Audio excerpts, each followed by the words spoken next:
Buenas noches.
Hola, buenas noches. Buenas noches, Ana. Justo te iba a saludar. ¿Cómo andamos? Todo muy bien. ¿Cómo que me falta a mí agarrar acá? Enchufaré. Yo saludé más temprano y ninguno estaba, y ahora se saludan entre ustedes nada más. Y Y bueno, bueno, perdón, Leo. Falto yo, ¿viste? no te escuchamos. Pero vos saludás con cuánta gente somos, ¿no? Somos 11 personitas todavía. Sí, igual esto a lo Bullrich es una imagen, porque mañana rindo a las 10 de la mañana régimen jurídico contable. Éxitos. ¿Mañana? Sí, gracias, Juan. Muchos. Éxitos. Y la Sí. suerte es para ¿Cómo el la que... llevas? Bien, es de lo que laburo, digamos, pero hay mucha situación ontológica, deontológica que uno no ve en la práctica. Sí, la teoría. Pero el teorema de Oates, que vos lo debes haber estudiado en impositiva en algún momento, pero todos Sí. nosotros lo pasamos por el costado.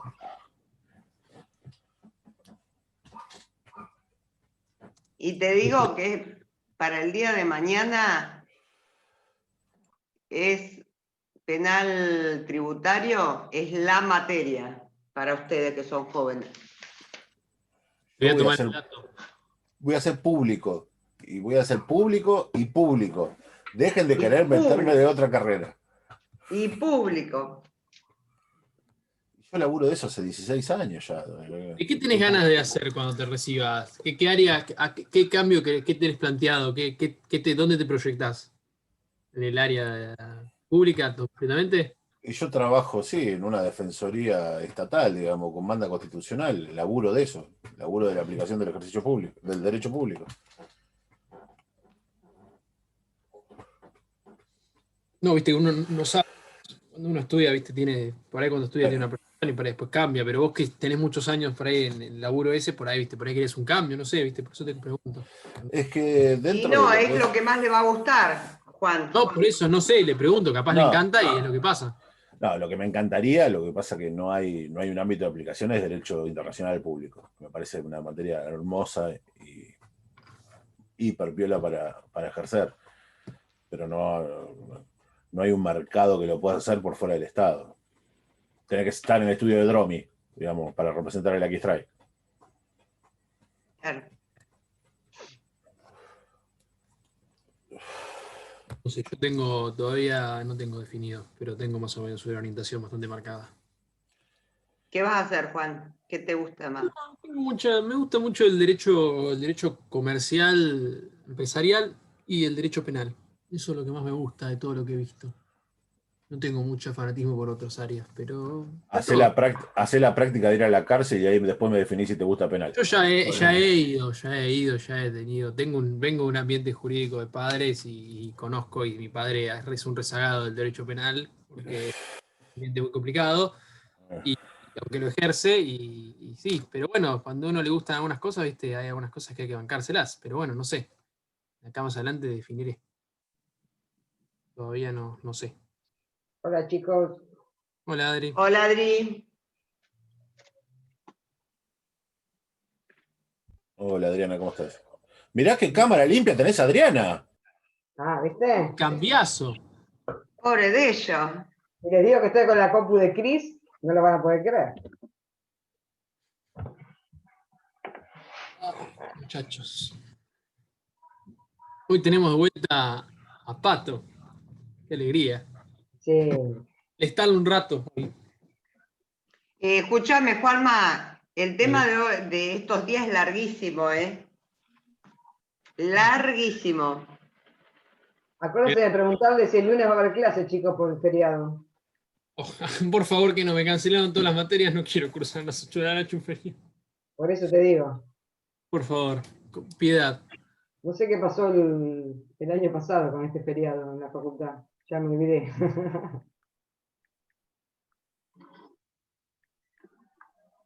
Se me para la cámara. Se me para. Ahí está. Hubo otra instancia que este presente continuo del 2020, digamos. Yo ya no me acuerdo qué hacía el año pasado. Lo que pasa es que a veces usaban el feriado igual en otras materias, no sé en esta, porque el cuatri pasado como que la abandoné.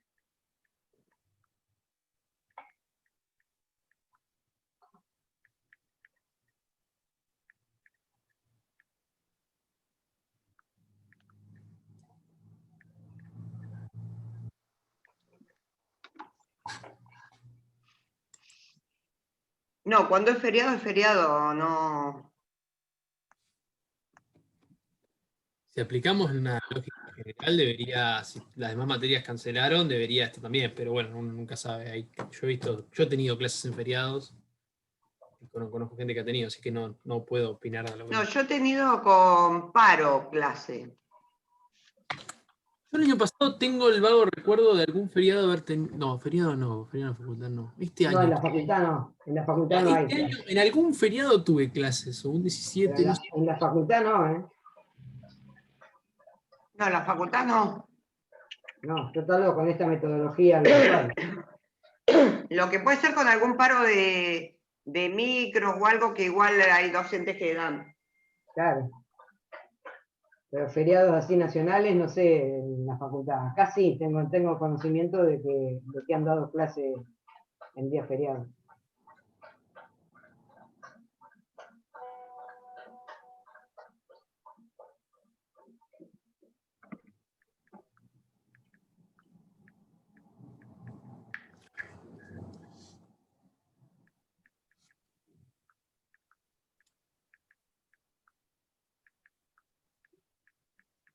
Hola, Dani. Dani tiene el micrófono apagado, me parece. Sí. Veo que está mutada y invisible.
¿Cuántos somos? 46, 47.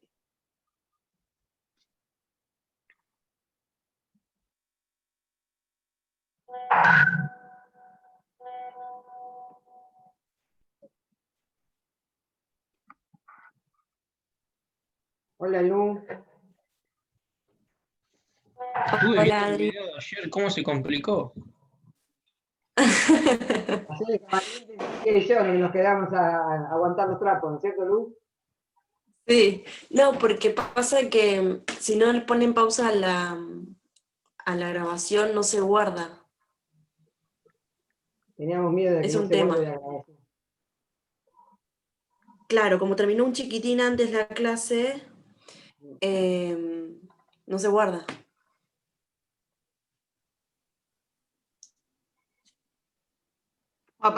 Menos mal que están ustedes que saben de tecnología, chicos. Sí, sí. ¿Alguien se fijó si se había guardado? No sé. Yo la vi hoy a la clase. Ah, bien. Se Sí, escuchaba todo veo. entrecortado, ¿no? Toda entrecortada, pero la escuché. Ah, bien. ¿Quedamos nosotros hablando de lo último? ¿Escuchó lo nuestro? ¿Le sacábamos el cuero a todo? Ah, yo donde Menos vi que mal. se fue ¿Qué la... habrán dicho de mí, Adri? Guarda con tus palabras. Todos. A todos atendimos, mi amor. No se salvó nadie, ¿no es cierto? No se salvó nadie. Pídeme Y tranquilo que no me ofendo. teníamos tiempo de sobra, teníamos que hacer algo. No íbamos a hablar de derecha, aburrido.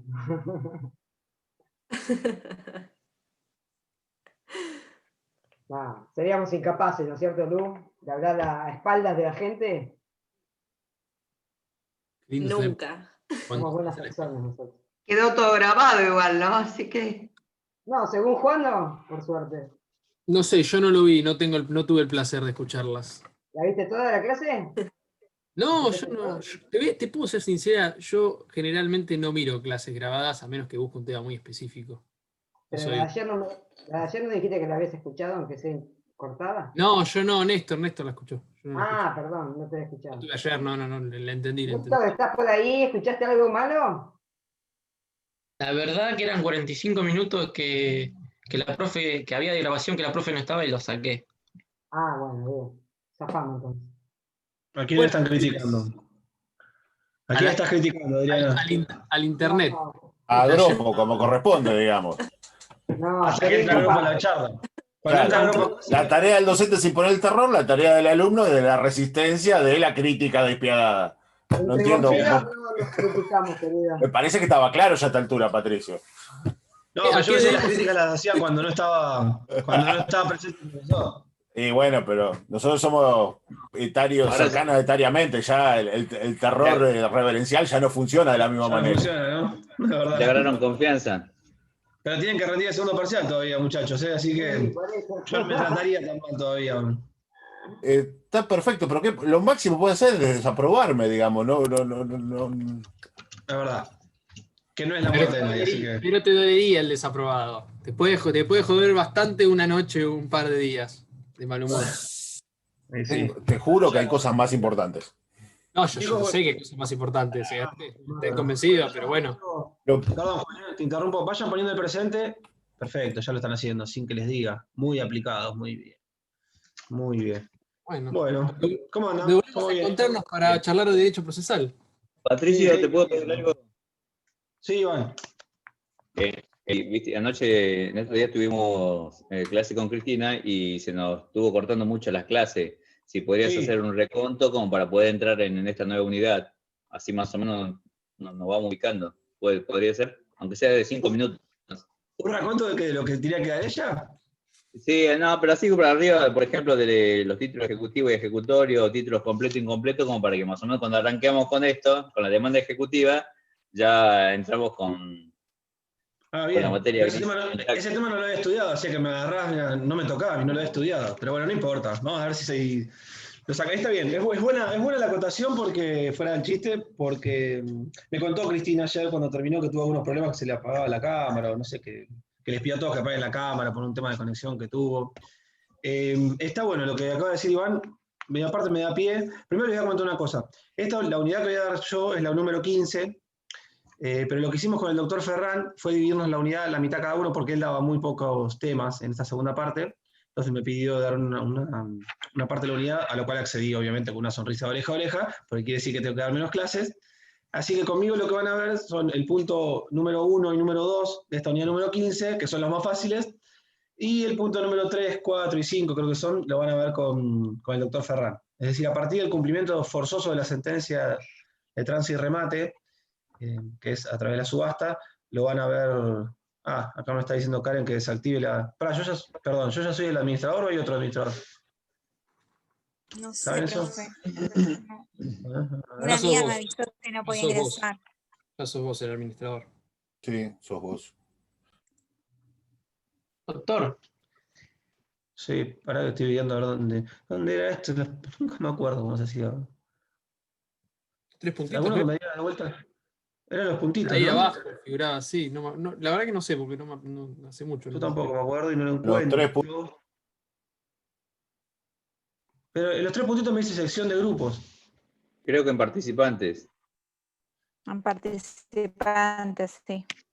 Sí, me acaban de mandar un mensaje que hay chicos. Ahí va, ahí lo dice, ahí ya lo encontré. Ya lo encontré. Ahí puse admitir a todos. Bueno, vamos a esperar unos minutos. ¿Alguien me quería decir algo? Porque espero unos minutos y hablo de la bolilla 14. Ah, bueno, les comentaba entonces que a partir de subasta lo va a dar el doctor Ferran, que más allá de los chistes y todo, el doctor Ferran en subasta es un profesor muy reconocido, ha dado clases por toda la provincia. Yo lo he acompañado, hemos disertado juntos sobre subasta electrónica en el Colegio de Abogados, creo que en la facultad también, ya varias veces. De manera que es bueno también que lo dé él el tema, porque es uno de los profesores más conocidos sobre esa temática. Así que conmigo van a ver de la unidad número 15, puntos 1 y 2, que son muy sencillos. Voy a intentar seguir punto por punto el programa. A ver, ¿están entrando todos? Sí. ¿Ingresaron todos, no? Sí, no tengo ninguno. Bueno, cualquier cosa, si alguno más Hola. pregunta algo. Si alguno más pregunta. Hola, ¿qué tal? ¿Cómo estás? ¿Qué es, Abril? Buenas noches. No se escucha. Ahí desactivé la sala de espera para que puedan ir ingresando directamente. Fantástico, muchas gracias. No, por favor. Bueno, a ver. Ahora sí, son y 20, sí, ya empezamos. Retomando lo que decía Iván y lo necesario, no voy a dar toda la unidad número 14 fuera de chiste, porque si no, no llegaríamos a dar los temas que me convocan, pero sí es bueno hablar de un par de temitas de esa unidad para poder ingresar a demanda ejecutiva, que es la unidad número 15. ¿Qué es lo que me da el pie para hablar de la unidad número 14? Ustedes cuando estuvieron con Cristina van a haber visto las diferentes clasificaciones de los títulos ejecutivos. Entre ellas, existe una que refiere a títulos de lo que se llama título ejecutivo completo o título ejecutivo incompleto. Cuando un título ejecutivo es completo, esto es unidad 14, chicos, así que no anoten nada porque no me corresponde a mí, solamente hago esta introducción porque me la pidió Iván y porque me parece pertinente.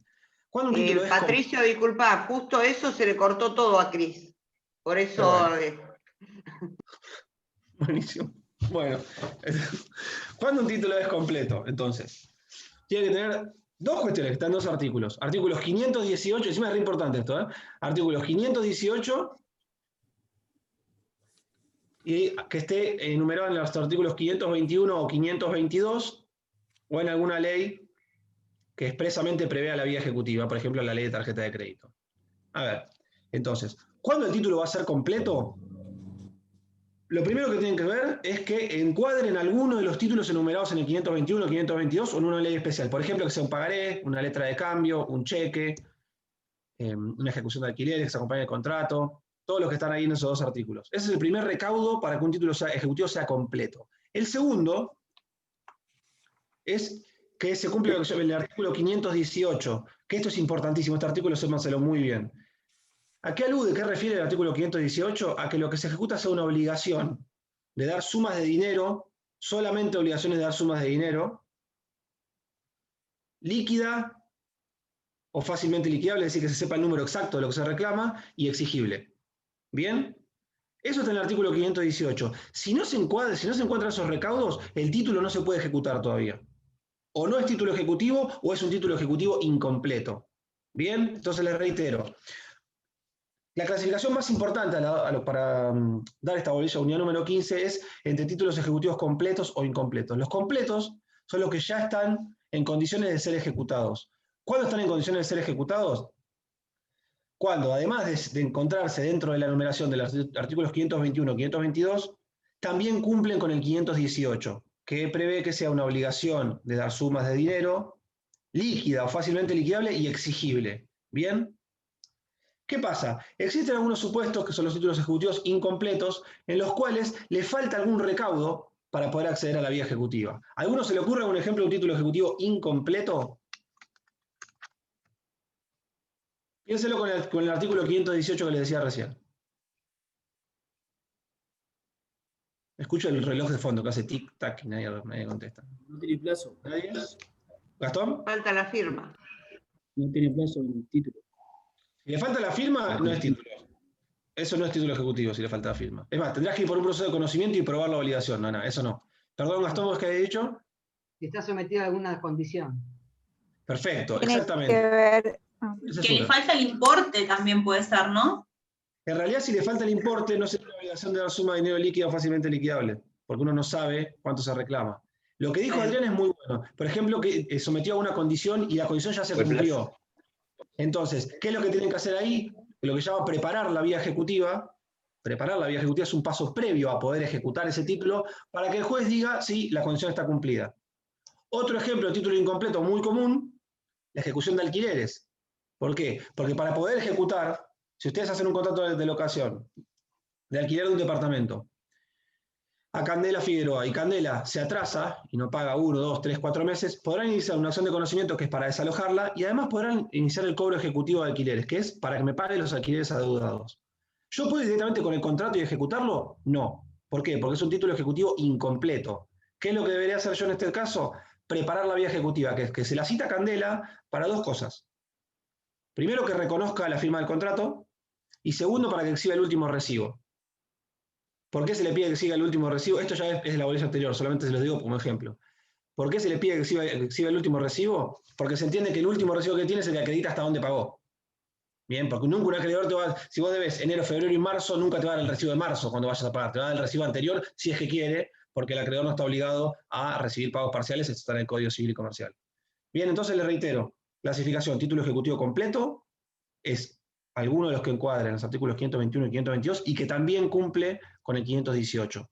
Título ejecutivo incompleto es aquel título ejecutivo, valga la redundancia, al cual le falta algún recaudo para poder habilitar la vía ejecutiva. Por ejemplo, ejecución de alquileres, que hay que citar al para que reconozca el contrato y para que exhiba el último recibo. Por ejemplo, el que decía Adriana, que sea una obligación sujeta a condición y la condición se hubiese cumplido, yo preparo la vía ejecutiva para que el juez diga si la condición se cumplió o si ya es exigible el crédito. Cumple con el 518. En ese caso, una vez preparada la vía, queda expedita, lo que se llama queda expedita la vía ejecutiva y ahí se puede accionar. ¿Bien? ¿Se entiende esto? No les voy a decir todos los supuestos del título incompleto, porque son un montón y por ahora no es mi tema. Pero lo que tienen que entender... Igual los menciona la profe. ¿Los mencionó? Sí.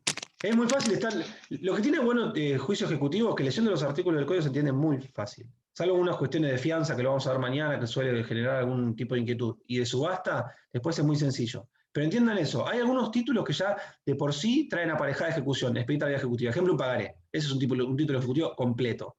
Y hay otros que se llaman incompletos, ¿por qué? Porque son títulos ejecutivos, pero hay que cumplir un paso previo para poder accionar judicialmente, para que quede expedita lo que se llama la vía ejecutiva. Ejemplo, lo que decía, ejecución de alquileres, ejecuciones de despensas, que haya un pendiente una condición que ya se haya cumplido, etc. ¿Bien? Los dos artículos más importantes que se tienen que saber de ejecutivo, 518, sí o sí, 521, 522, que es lo que dice cuáles son los títulos ejecutivos. Después les iré diciendo alguno, 542 son las excepciones, ya iremos viendo más adelante. ¿Bien? ¿Se entendió esta clasificación entonces? ¿Cuándo un título es completo? ¿Cuándo un título es incompleto? Bueno, bárbaro. Seguimos entonces. Ahora sí entramos en la unidad 15, que es la demanda ejecutiva. Bien. ¿Cómo accedemos a interponer la demanda ejecutiva? Cuando traemos un título ejecutivo completo o cuando el incompleto ya se preparó la vía ejecutiva. Bien, quedó preparada en debida forma. Ya Candela se presentó, reconoció el contrato y no acompañó ningún recibo. Listo, perfecto, ya está expedita la vía ejecutiva. Se puede interponer la demanda de ejecución de alquileres. Bien, entonces, ingresando ya al tema que me convoca, que es la unidad número 15, es cuando el título ejecutivo sea completo o sea incompleto, pero ya se ha preparado la vía ejecutiva, estamos en condiciones de ya interponer la demanda en este tipo de procesos.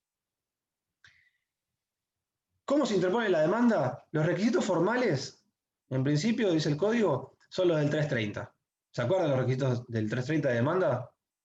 ¿Eran 6, 7 incisos? Bueno.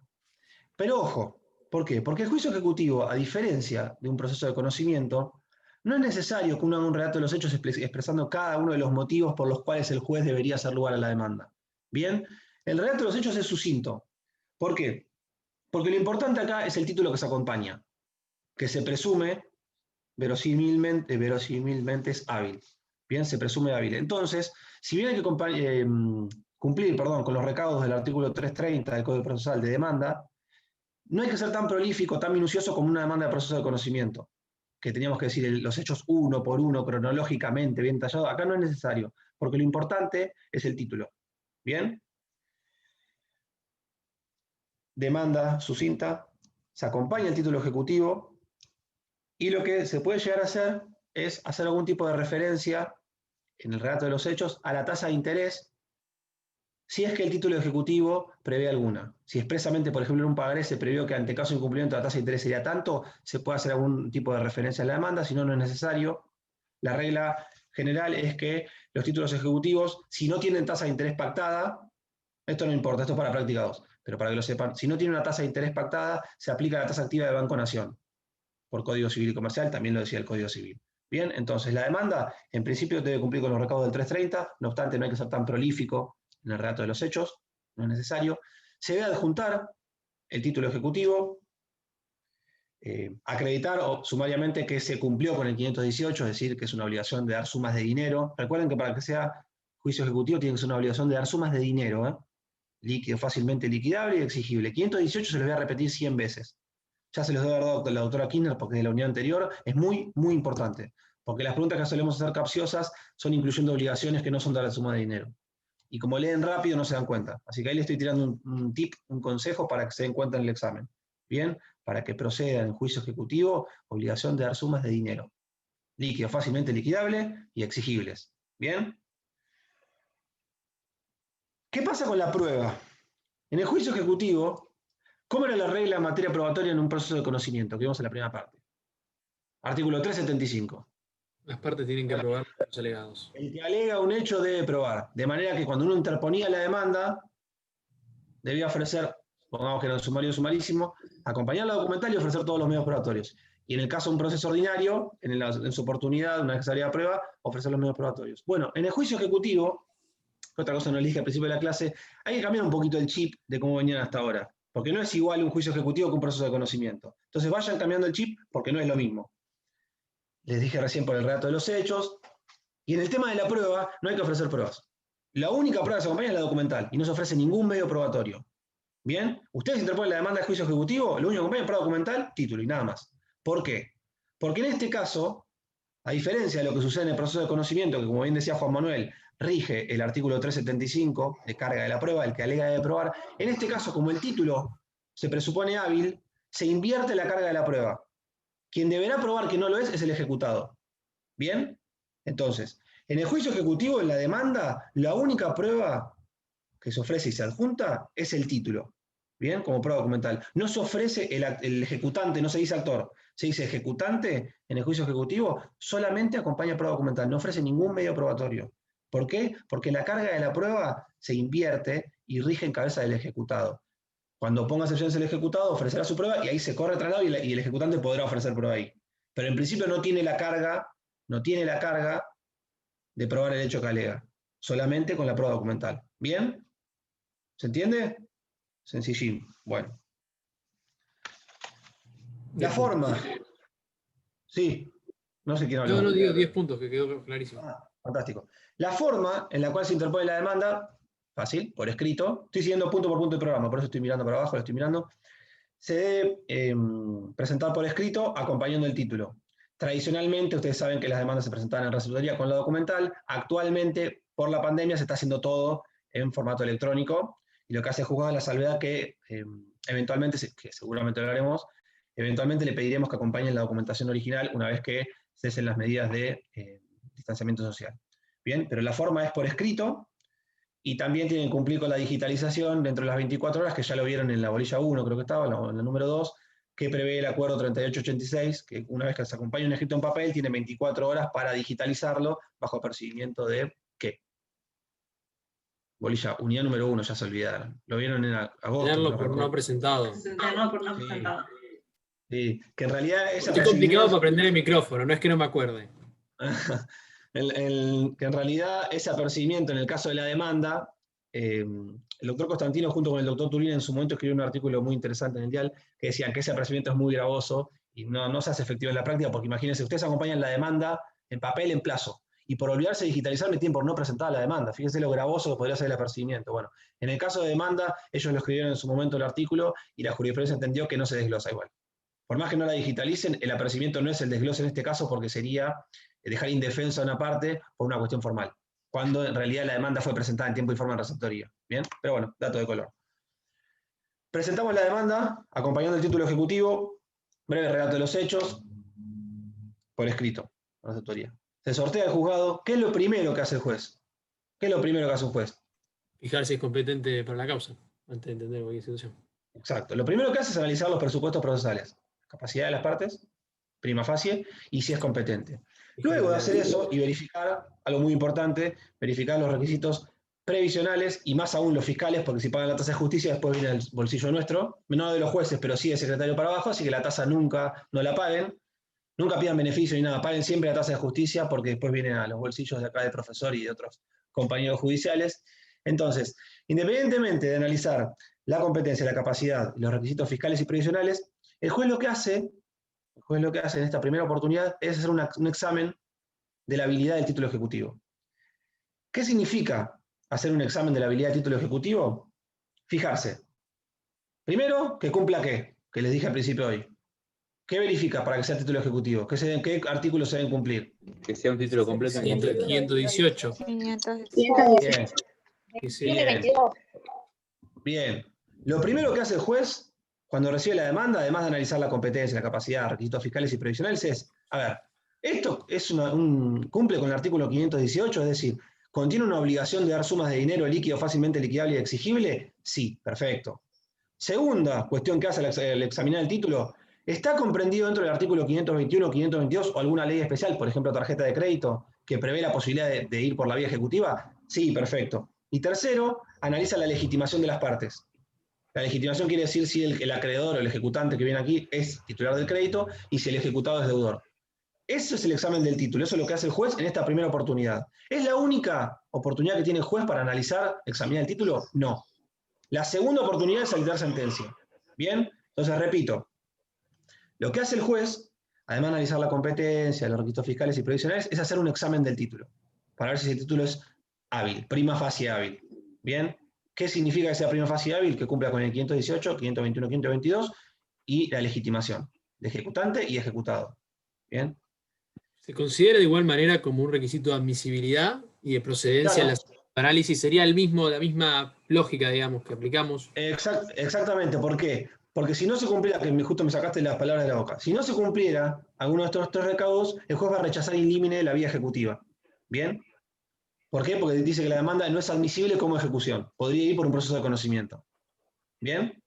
Entonces, ¿qué pasa con esto? ¿Es la única oportunidad que tiene el juez para examinar el título? No. Al momento de dictar sentencia, va a realizar un nuevo examen, analizando la legitimación de las partes, el 518, 521, 522. 521 y 522 probablemente no lo haga porque sería muy burdo no haberse dado cuenta en esta primera oportunidad. Pero el juez entonces, el de primera instancia, tiene dos oportunidades para hacer un examen del título. ¿Qué pasaría, vuelvo, si el juez dice, no, acá no se cumple con el 518? Y Joaquín Vidal dice, pero Gropo, no puede ser tan bruto, fíjate que esto contiene, en este pagaré contiene una obligación de dar suma de dinero. Si decís eso tan bruto, Joaquín, espero que no me enteré, pues me ofendería. Pero bueno, supongamos que se lo dijo a Daniela en privado, no lo estaba escuchando el doctor. Dice, no, esto es una barbaridad. ¿Qué podría hacer? Dentro de los 5 días se puede apelar. ¿Cómo se concedería esta apelación? Que lo aprendieron muy bien la unidad número 10. ¿En qué forma y en qué efecto? El rechazo in limine de la demanda. Forma. Conteste bien por la isla. En relación con efecto suspensivo. ¿Y En efecto? relación con efecto suspensivo. Suspensivo, bien. Qué bien que se lo enseñaron. Feliciten al profesor que les enseñó esa unidad, porque la aprendió muy bien.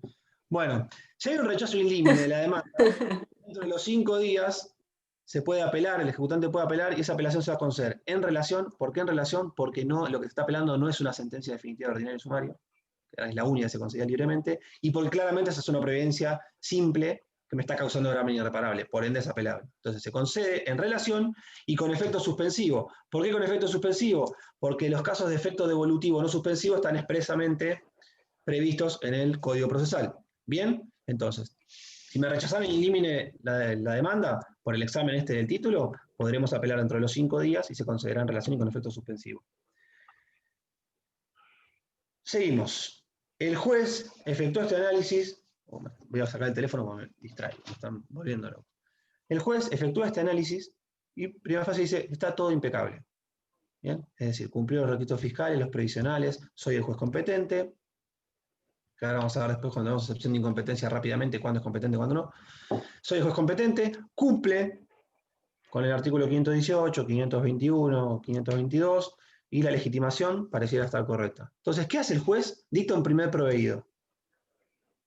Otra diferencia con el proceso de conocimiento. ¿Qué hacía el juez en un proceso de conocimiento una vez que entendía que estaba todo prima facie bien? ¿Qué dictaba en el primer proveído? ¿Qué hacía? ¿Corría? Traslado de la... Por el periodo Bueno, establecido. exactamente, corría traslado de la demanda por el plazo, según sea ordinario, sumario y sumarísimo, 15 días o 5. Bueno, en el caso de un proceso ejecutivo, luego de haber efectuado este examen del título, no se corre traslado de la demanda. Segunda o tercera diferencia con el proceso de conocimiento. Acá lo que hace es intimar de pago. El proveído inicial es la intimación de pago. Se intima de pago al ejecutado y se lo cita para que se defienda, que ahora vamos a ver cómo se hace. Eso, ¿bien? Entonces, acá no hay traslado de la demanda, hay intimación de pago. ¿Por qué directamente se lo intima que pague? Porque el título ejecutivo presupone que ya existe derecho al ejecutante. En cambio, en un proceso de conocimiento no sabemos si tiene razón o no. Por eso se corre traslado de demanda para ver qué pasa. Acá se presupone, el título ejecutivo presupone que el ejecutante tiene razón en el planteo. Por eso que directamente se intima de pago. ¿Bien? Obviamente se lo cita para la defensa, porque si no violaría artículo 18 de la Constitución Nacional y 15 de la Constitución Provincial. El Código Procesal, cuando habla dice intimación de pago y embargo. Eso en realidad es un error de redacción. ¿Por qué? Porque se puede únicamente, lo que sí o sí hay que hacer es intimar de pago. ¿Bien? Eso no se puede soslayar, se intima de pago. El embargo, en este momento, es decir, en el primer proveído, puede o no estar, no importa. Sí va a importar cuando se dicte la sentencia de este proceso, que se llama sentencia de tránsito y remate, y el deudor no cumpla voluntariamente, porque hay que hacer la parte de ejecución forzosa de la sentencia, y para hacer la ejecución forzosa tiene que haber un bien embargado, porque ese bien se subasta y con el producido cobran. ¿Bien? Pero el embargo, por más que el código diga intimación de pago y embargo, en realidad el embargo es subsidiario. Puede o no pedirse. Normalmente se pide porque es la forma de asegurar el crédito, ¿no? Pero en el proveído inicial, lo que sí o sí debe hacer el juez es intimar de pago. ¿Bien? Seguimos. ¿Cuáles son los efectos que tiene la intimación de pago? Que se realiza... Bien. Estoy con una clase, por eso no bajé. Vamos a dejarlo hablar a Gustavo a ver si le insulta. ¿No? Gustavo, tenés el teléfono abierto. El teléfono no, el micrófono, perdón. El micrófono abierto. No, igual te dejé hablar a ver si me estabas criticando o no, y como no, te avisé. No, lo que pasa es que estoy en el auto y justo se acercó mi concuñada a saludarme y dije que estaba en una clase. Y no me di cuenta que había abierto el micrófono. Decirle que se sume si quiere, mostrar el teléfono y decirle que se sume a la clase, que es divertido, para pasar un jueves a las 8. Bueno, seguimos. ¿Cómo se materializa este acto de intimación de pago? ¿Se acuerdan cuando veíamos proceso de conocimiento que el traslado de demanda, cómo se hacía? ¿Cómo se notificaba? Por cédula. Por cédula. Bueno, acá, a diferencia de un proceso de conocimiento, la intimación de pago se notifica mediante mandamiento. Se hace un mandamiento de intimación de pago. Y quien lo diligencia es un oficial de justicia. En el proceso de conocimiento, en el traslado de demanda por cédula, el que lo diligenciaba era un oficial notificador. Son dos figuras distintas. Bien, entonces. ¿Cuál es la del juicio ejecutivo? ¿Cuál es la que manda el mandamiento? Oficial de justicia. El oficial de justicia, está bien, no es el oficial notificador. No, son dos cargos, roles diferentes. Uno es oficial notificador para procesos de conocimiento, para cédulas. Otro oficial de justicia, diligencia mandamientos. Bien, entonces, el juez dicta el primer proveído, intima de pago. Esa intimación de pago se va a materializar, ahora más adelante vamos a ver bien cómo es el procedimiento, se va a materializar mediante mandamiento, que lo diligencia un oficial de justicia. Bien, y una vez diligenciado ese mandamiento, el ejecutado queda correctamente intimado de pago y esa intimación de pago produce 4 efectos. El primero y más sencillo es la citación del ejecutado para que se defienda, que la defensa en el juicio ejecutivo es a través de excepciones. El segundo es también la citación para que el ejecutado constituya domicilio. Bien, entonces, ¿cuáles son los efectos de la intimación de pago? Primero, citación para poner excepciones. Segundo, intimación para que constituya domicilio. Tercero, constituir en mora, salvo que fuera el título que se ejecuta fuera un supuesto de mora automática o si hubiese cumplido algún auto con anterioridad que lo hubiese puesto en mora al ejecutado, por ejemplo, un pagaré. Ustedes no están cursando cambiario todavía, no, son muy chicos, no. Cuando vean cambiario van a ver que el pagaré puede ser con protesto o sin protesto. Sin protesto quiere decir que se puede presentar directamente al cobro. Con protesto quiere decir que para poder interponer la vía ejecutiva, primero tienen que haberlo protestado, es decir, fui, no me pagó, se le pone un sello y recién ahí está expedita la vía ejecutiva. Ese sello de protesto lo constituye en mora también al ejecutado. Entonces, reitero, tercer efecto, constituir en mora al ejecutado, salvo que hubiera sido un título de mora, un supuesto de mora automática, o si hubiese cumplido algún acto anterior que lo hubiese constituido en mora, como por ejemplo el protesto en el caso de un pagaré con protesto, que lo van a ver al ver derecho cambiario. Bien. Cuarto efecto que tiene intimación de pago es convertir el embargo preventivo en ejecutivo. Acá ustedes no vieron cautelares todavía, pero el embargo, cuando usted vive un proceso de conocimiento, se pide una medida cautelar, en proceso de conocimiento se le concede el embargo preventivo. ¿Por qué se dice embargo preventivo? Porque es para asegurar el cumplimiento de una eventual sentencia favorable de condena. Por eso se llama embargo preventivo. Se anota como embargo preventivo, por ejemplo, en el registro de propiedad inmueble, si lo que se embargó es un inmueble. En el caso del juicio ejecutivo, cuando ustedes traen un embargo, se le llama embargo ejecutivo. No se llama embargo preventivo. Si hubiesen trabado un embargo preventivo con anterioridad a la promoción de este proceso ejecutivo, una vez intimado de pago se convierte preventivo en ejecutivo. Ya les voy a explicar por qué es la diferencia. Y una vez que tengan sentencia de tránsito y remate en el juicio ejecutivo, o que ejecuten una sentencia en un proceso de conocimiento, el embargo se modifica a ejecutorio. ¿Por qué es preventivo, ejecutivo o ejecutorio? El embargo es igual. La medida cautelar tiene el mismo efecto. ¿Para qué sirve cambiarle la denominación a medida que va avanzando? Para que terceros vean, cuando vean el informe de dominio de un inmueble, la parte de la derecha dice gravámenes. Esto está embargado. Dice embargo preventivo. ¿Qué dirá el tercero? Dice, bueno, a Victoria Márcico le iniciaron un juicio y le trabaron un embargo, una medida cautelar. Pero es preventivo, quiere decir, todavía no tiene sentencia. Puede ser que Victoria, que se rechace la demanda y no haya problema. Bien. Segundo supuesto, yo tercero veo el informe de dominio del inmueble de Victoria y veo que dice embargo ejecutivo y digo, pucha, acá hay un título ejecutivo dando vuelta. ¿Qué quiere decir? Que a diferencia de un proceso de conocimiento en el cual hay que alegar y probar, en este caso ya tiene un elemento, un título ejecutivo que tiene mayor convicción. Así que ojo con comprar este bien, porque tiene un embargo ejecutivo. Y el tercer supuesto, que es el más importante, es si yo veo el informe de dominio y dice embargo ejecutorio, acá no compren el bien. ¿Por qué? Porque está próximo a ser subastado. Porque ya está en etapa de cumplimiento de la sentencia. ¿Bien? Entonces, ¿para qué sirve? ¿Para qué el legislador previó este cambio de denominación? Para que el tercero vea, al ver el informe de dominio, en qué situación se encuentra el bien embargado. Lo van a ver en cautelares, pero se lo decía ahora para que entiendan uno de los efectos. Entonces, vuelvo. Profe, una consulta. Fabiola. Sí, ¿cómo el embargo preventivo, qué sería? ¿En un proceso de conocimiento anterior o sería cuando interpone la demanda? Porque ¿cómo, para que se modifique ahí? Buena pregunta. ¿Cuándo se concede el embargo en carácter preventivo? Cuando fue solicitado dentro del marco de un proceso de conocimiento, anterioridad a una sentencia, con anterioridad al dictado de la sentencia, ese es un supuesto. Cuando hubiera sido solicitado como medida cautelar autónoma, ustedes iniciaron solamente el proceso de medidas cautelares y después se interpusieron un juicio ejecutivo, ahí se concedió con embargo preventivo y cuando se interponga la demanda de juicio ejecutivo y se intime de pago, se va a convertir a ejecutivo. Preventivo es para asegurar una eventual sentencia favorable de condena, caso de proceso de conocimiento, o si se pide con anterioridad a la promoción de la demanda en el juicio ejecutivo, es decir, con anterioridad a que se intime de pago. En ese caso se concede con carácter preventivo. ¿Bien? Si fuera en un proceso de conocimiento, una vez que se dicte sentencia y que no cumpla, se le va a convertir a ejecutorio. ¿Por qué? Porque ahí estamos en la etapa de cumplimiento forzoso que va a ser la subasta.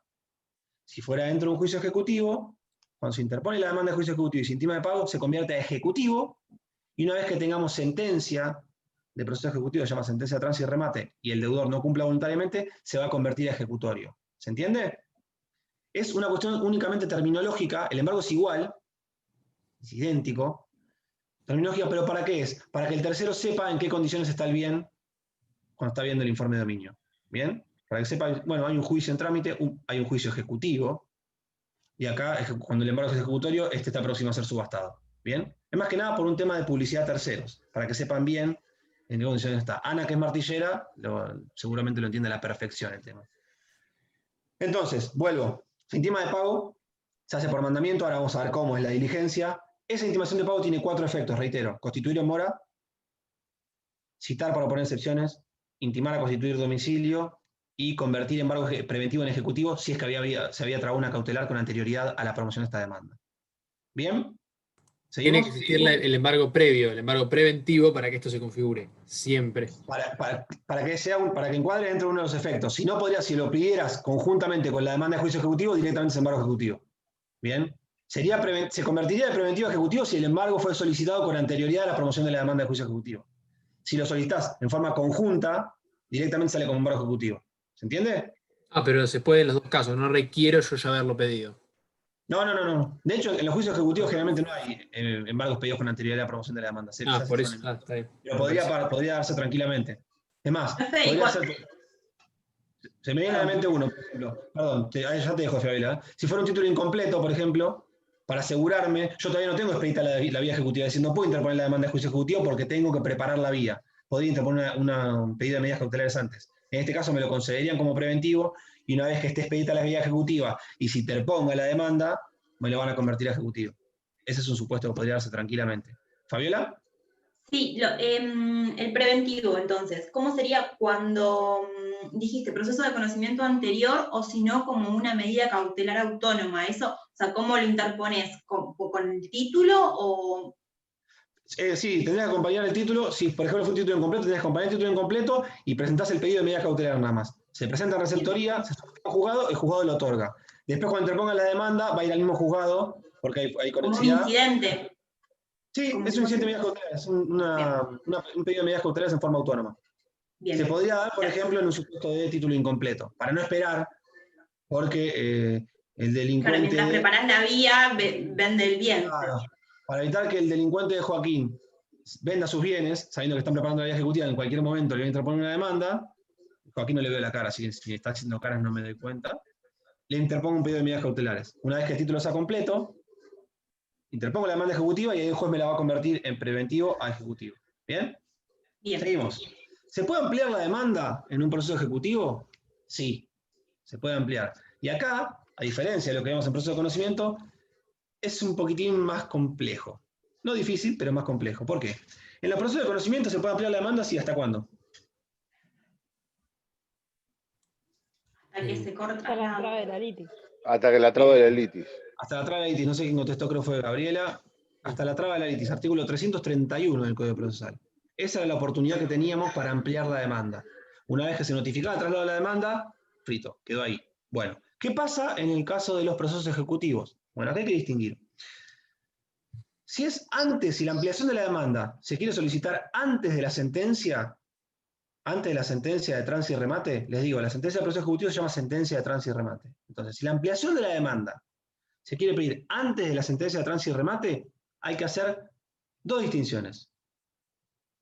Primero, si no se intimó de pago, es decir, no se diligenció el mandamiento, se aplica el mismo supuesto que el 331, es decir, se puede ampliar tranquilamente, no hay problema. ¿Por qué? Porque todavía no se trabó la litis. No se intimó no hay que decir traba de litis, pero bueno, para que lo entiendan. No se intimó de pago. El ejecutado todavía no se presentó, no se notificó de nada, se puede ampliar tranquilamente. El segundo supuesto, con anterioridad a la sentencia, sería que ya se haya intimado de pago, pero todavía no se haya dictado sentencia y yo la quiero ampliar. Bueno, solamente se va a poder ampliar en estos casos si la obligación que se ejecuta fuera de lo que se llama obligaciones periódicas o de trato sucesivo, por ejemplo, ejecuciones de alquileres, ejecuciones de expensas, o vencimientos de cuotas derivadas de una misma obligación que surjan del título de la documentación. A ver, les hago un ejemplo. Yo ejecuto a Victoria alquileres por enero, febrero y marzo. ¿Bien?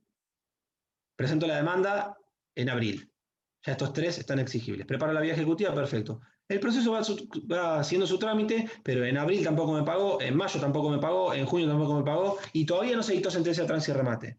¿Yo podría ampliar la demanda para no tener que hacer otro juicio nuevo? Sí, sí se puede. ¿Por qué? Porque es una obligación periódica. Victoria, cuando firmó el contrato de locación, sabía que todos estos meses me iba a tener que ir pagando. Por eso es que nunca podría verse indefensa, decir, no, pero me están ampliando una demanda posterior a la intimación y esto viola mi derecho de defensa. No, Victoria, ¿por qué? Porque cuando firmaste el contrato vos ya sabías todo lo que ibas a deber. Bien, entonces, si ya se hubiera intimado de pago, pero fuera una obligación de vencimiento periódico, de tracto sucesivo, o cuotas derivadas de una misma obligación, se puede ampliar la demanda, y lo que se hace es correr un traslado al ejecutado por 5 días para garantizarle su derecho de defensa. ¿Qué podría? No sé quién me iba a interrumpir. Juan, ¿ibas a decir algo? No, nada, tío, serían las excepciones. Sí. Claro. ¿Qué podría hacer Victoria? Interponer excepciones, pero solo las nacidas con posterioridad. Es decir, una excepción dilatoria, por ejemplo, una falta de personería, no podrá interponerla. O una excepción de inhabilidad, es decir, o falsedad, el título es falso, no podrá interponerla ahora. ¿Por qué? Porque el momento precluyó. El título sí, es el mismo. Solamente fueron obligaciones periódicas. O sea, si el contrato de alquiler era falso, vos tendrías que haberte defendido al momento de haber sido intimado de pago por primera vez. Porque si yo ahora te amplío por estos nuevos periodos, es el mismo título ejecutivo y ya precluyó la posibilidad de defenderte. Entonces, las únicas defensas que podría ejercer Victoria son las nacidas con posterioridad. No, por ejemplo, pagué abril. No, es verdad, me ejecutás enero, febrero y marzo, pero como no quiero seguir ampliando la deuda, yo abril, mayo y junio te los pagué. Acá tengo los recibos. ¿Bien? ¿Se entiende esto? Entonces, ¿se puede ampliar una demanda de juicio ejecutivo? Hay que distinguir si es antes o después de la sentencia. Antes de la sentencia, si todavía no se hubiera intimado de pago, no hay ningún problema. Se aplica la regla de 331. Si ya se hubiera intimado de pago, solamente pueden ampliar aquellos que sean obligaciones periódicas o de tracto sucesivo. En este caso, se va a sustanciar por 5 días para que se pueda defender el ejecutado y no se retrotrae el trámite, es decir, no hay que intimar nuevamente de pago, es solamente un traslado por cédula por 5 días. En Nación es diferente, porque Nación prevé que cada vez que se va ampliando hay que intimar de pago de vuelta, hay que librar un nuevo mandamiento. Un poquitín más burocrático. En provincia se aprovechan los trámites, los ya hechos. ¿Bien? Lo único que se hace es conferir un nuevo traslado por 5 días para que garantizar el derecho de defensa en juicio. Por ejemplo, para que ella me acompañe un recibo diciendo que pagó. O para que me diga, no, pero acá él me hizo una quita sobre los periodos posteriores. ¿Bien? Ahora bien, ¿se puede ampliar después de dictada la sentencia? Sí, también se puede. ¿Qué pasa? Mismo supuesto, ejecuciones de despensas. Reclamé enero o alquileres, no me acuerdo qué decía. Reclamé enero, febrero y marzo. Se dicta la sentencia de tránsito y remate en abril, pero Victoria sigue sin pagar. ¿Tengo que iniciar un nuevo juicio ejecutivo porque acá ya hay sentencia? No, no es necesario. Lo que se hace es conferir un traslado también por 5 días a la ejecutada para que exhiba documentación que acredita haber extinguido la obligación. ¿Bien? No, yo después de la sentencia cancelé todo, o rescindimos el contrato, fíjese acá está, y se extinguió. También se corre traslado por 5 días. ¿Bien? Y acá, obviamente, se abre una nueva posibilidad de que se defienda la ejecutada. ¿Qué no podrá alegar? Excepciones dilatorias, falta de personería, incompetencia. ¿Por qué no? Porque las tendría que haber alegado en su oportunidad, no cambiaron, no varió. ¿Entiende? ¿Qué sí podrá alegar? Pago, compensación, quita, espera, bueno, ya las vamos a ver después cuando veamos el 542. ¿Se entiende esto? Entonces, a diferencia de los procesos de conocimiento, bueno, perdón, y en el caso de Nación hay que intimar de pago de vuelta, tiene el mismo trámite que lo que vimos anteriormente. Entonces, les hago una breve síntesis. En los procesos de conocimiento únicamente se podía ampliar la demanda si no se había trabado la litis. La puerta se cerraba al notificar el traslado de demanda por cédula, artículo 331 del Código Procesal. El juicio ejecutivo, en principio, también se puede ampliar la demanda hasta la intimación de pago, salvo que fueran obligaciones periódicas o de tracto sucesivo, ejemplo expensas, ejemplo de ejecución de alquileres, en cuyo caso sí se puede ampliar antes de la sentencia y después también, garantizándole obviamente el derecho de defensa del ejecutado con un traslado, para que se pueda defender. ¿Por qué se hace esto? Porque se entiende, es la misma obligación. Para evitar que tengan que iniciar un nuevo proceso, el legislador permite, que se pueda seguir sustanciando dentro del mismo juicio ejecutivo que venían reclamando. Pero ojo, tienen que ser, en este supuesto, una vez intimado de pago, tienen que ser obligaciones periódicas o de trazo sucesivo. ¿Qué les quiero decir con esto? Si yo estoy ejecutando un pagaré, ¿bien? Intimo de pago, se notifica perfectamente. Y yo tengo otro pagaré también, por Juan Manuel, por otra obligación. ¿Lo puedo ampliar la demanda incorporándolo? No. ¿Por qué? Porque son dos obligaciones distintas, son dos títulos ejecutivos diferentes. La única posibilidad de ampliarlo sería que fuera una obligación de vencimiento periódico de contrato sucesivo, es decir, ejecución de alquileres. ¿Por qué? Porque todo surge de este contrato de alquiler. O ejecución de expensas. ¿Por qué? Porque todo surge del reglamento de propiedad que establece el pago de expensas. ¿Se entiende? La única posibilidad de ampliar una demanda ejecutiva con posterioridad a que fue intimado de pago es que sean obligaciones periódicas o de trato sucesivo. ¿Qué se hace? Se le cobra un traslado por 5 días para que el ejecutado ejerza su derecho defensivo, que obviamente va a ser más acotado, porque no podrá ejercer las defensas que tendría que haber interpuesto en la primera oportunidad, preclusión por consumación, ya lo habíamos visto antes, pero sí se permite. Y la diferencia con Nación es que en Nación se permite también, pero hay que intimar de pago de vuelta, hay que librar un nuevo mandamiento. En provincia, con un traslado por 5 días, los trámites anteriores se aprovechan. En el caso de Nación no, hay que hacer de vuelta todo el trámite ejecutivo. ¿Bien? Bueno. Pregunta que tengo. Si en el proceso de conocimiento hubiera varios títulos ejecutivos, digamos, tipo varios pagos para en un proceso previo, ¿se puede hacer una liquidación conjunta de todos esos y ejecutarse en un solo juicio? ¿O tiene que ser tantos juicios ejecutivos como tantos pagarés pudiera existir? En realidad es tantos juicios ejecutivos como... Porque en realidad vos podés tener... A ver, yo te puedo dar firmado un cheque por la compra de una computadora. Y después te puedo dar firmado un pagaré por... no sé, alguna deuda por la compra de un libro. Son dos obligaciones que no tienen nada que ver, hay que iniciar un juicio ejecutivo por cada uno de los títulos. Sí se puede dar el supuesto, por ejemplo, que sean cuotas de una misma obligación. A ver, compran un electrodoméstico, es muy común que las financieras les hagan firmar un pagaré con vencimiento en enero, un pagaré con vencimiento en febrero, un pagaré con vencimiento en marzo, así 12, por ejemplo. En ese caso, en principio tendría que hacer dos ejecuciones diferentes. Ahora, ¿podría ser una única demanda? Sí, siempre y cuando en el contrato del cual surge el libramiento de estos pagarés se indique expresamente. Por ejemplo, en este caso de la financiera, si nosotros firmáramos un contrato de mutuo, es un préstamo de dinero, por ejemplo, y que diga, para garantizar este contrato de mutuo se firmaron 12 pagarés con vencimiento en marzo, enero, abril, mayo, junio, julio. En este caso, el ejecutante podría, si obviamente se cumple el 518, es decir, si están vencidos, si ya son exigibles, podría traer todos los títulos, acompañar el contrato y decir, fíjense que son cuotas de una misma obligación. Acá sí podría. Pero tiene que estar correctamente individualizado y surgir. Si no, no. Si yo traigo un cheque, un pagaré, y no se identifica que es de la misma causa, no se puede. Hay que hacer 1000 juicios ejecutivos, todos los que tengan. ¿Entiende? No se pueden acumular. ¿Por qué? Porque son pretensiones distintas. ¿Bien? Sí. Bueno, volvemos entonces. Primer proveído que edita el juez es la intimación de pago. ¿Cómo se diligencia esa intimación de pago? Yo le decía que a diferencia de lo que veíamos en proceso de conocimiento, la intimación de pago se diligencia a través de un mandamiento.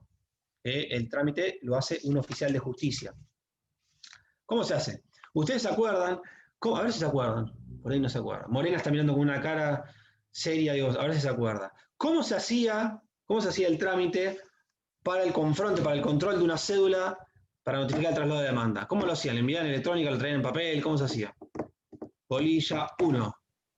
Se enviaba en papel al juzgado para que lo controle y ahí se enviaba a la oficina de mandamientos y notificaciones que se encargaba de notificarlo al domicilio, me parece. ¿Por qué era así?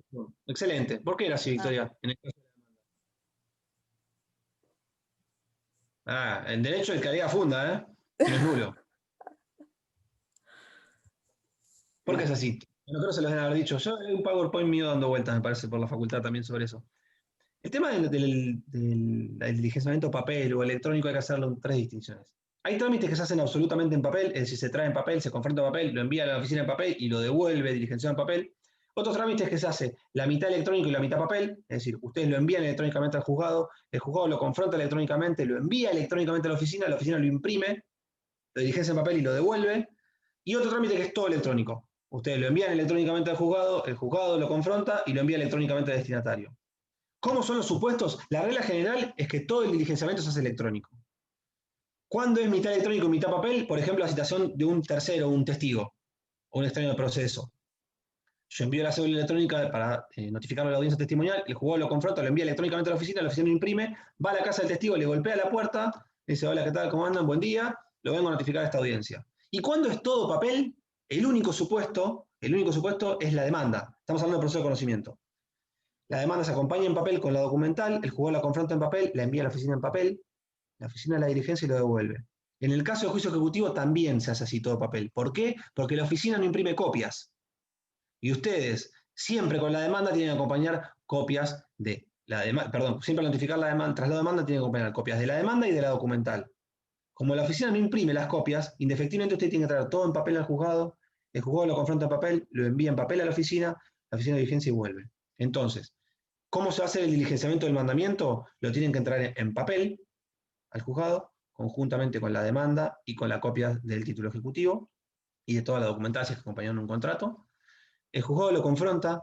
Acá, otra diferencia con el proceso de conocimiento, el mandamiento lo firma el juez, el mandamiento de intimación de pago lo firma el juez.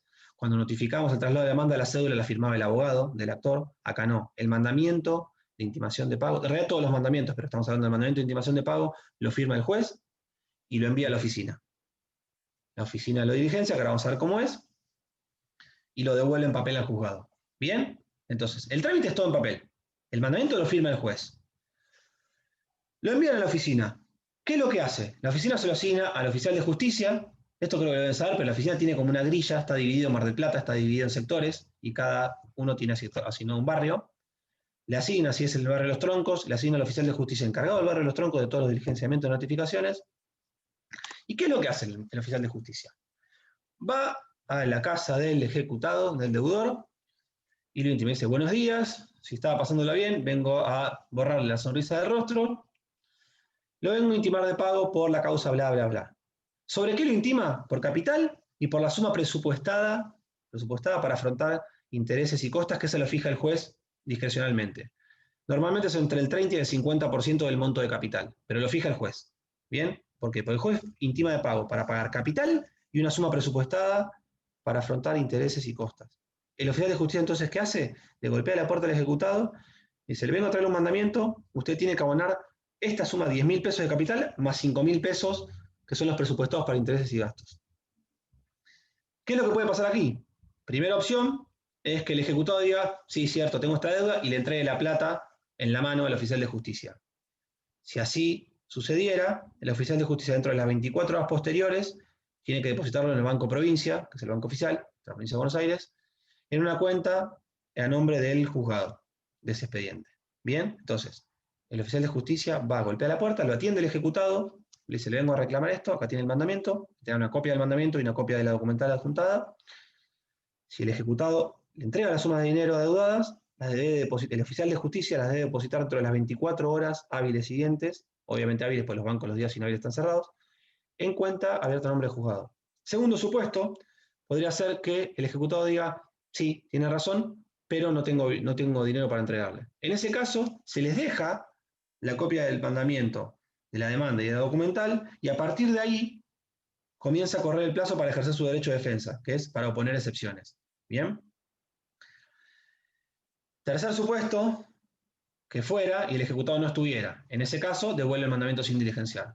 Y cuarto supuesto, que acá seguramente lo van a contestar bien, es que va el oficial de justicia con el mandamiento, golpea la puerta y lo atiende la novia de Gropo, que es el ejecutado. ¿Qué es lo que debería hacer el oficial de justicia aquí? Hagamos memoria. Dejárselo igual. ¿Quién dijo dejárselo igual? Yo. Iván dijo igual. ¿Por qué dejárselo igual, Iván? Preguntar si vive ahí. Pero no, golpea la puerta y dice, hola, ¿qué tal? Estoy en Los Troncos y... Tiene que dejar aviso y volver. El aviso del 338. Bueno. Todos contestaron mal, menos Iván. Quería que contesten mal, por eso hice esta pregunta. ¿Qué pasa? Otra diferencia con el proceso de conocimiento. En el proceso de conocimiento, si ustedes iban, le golpeaban la puerta al ejecutado de Gropo y los atendía la novia, Ana Fraquelli, haríamos linda pareja, Ana.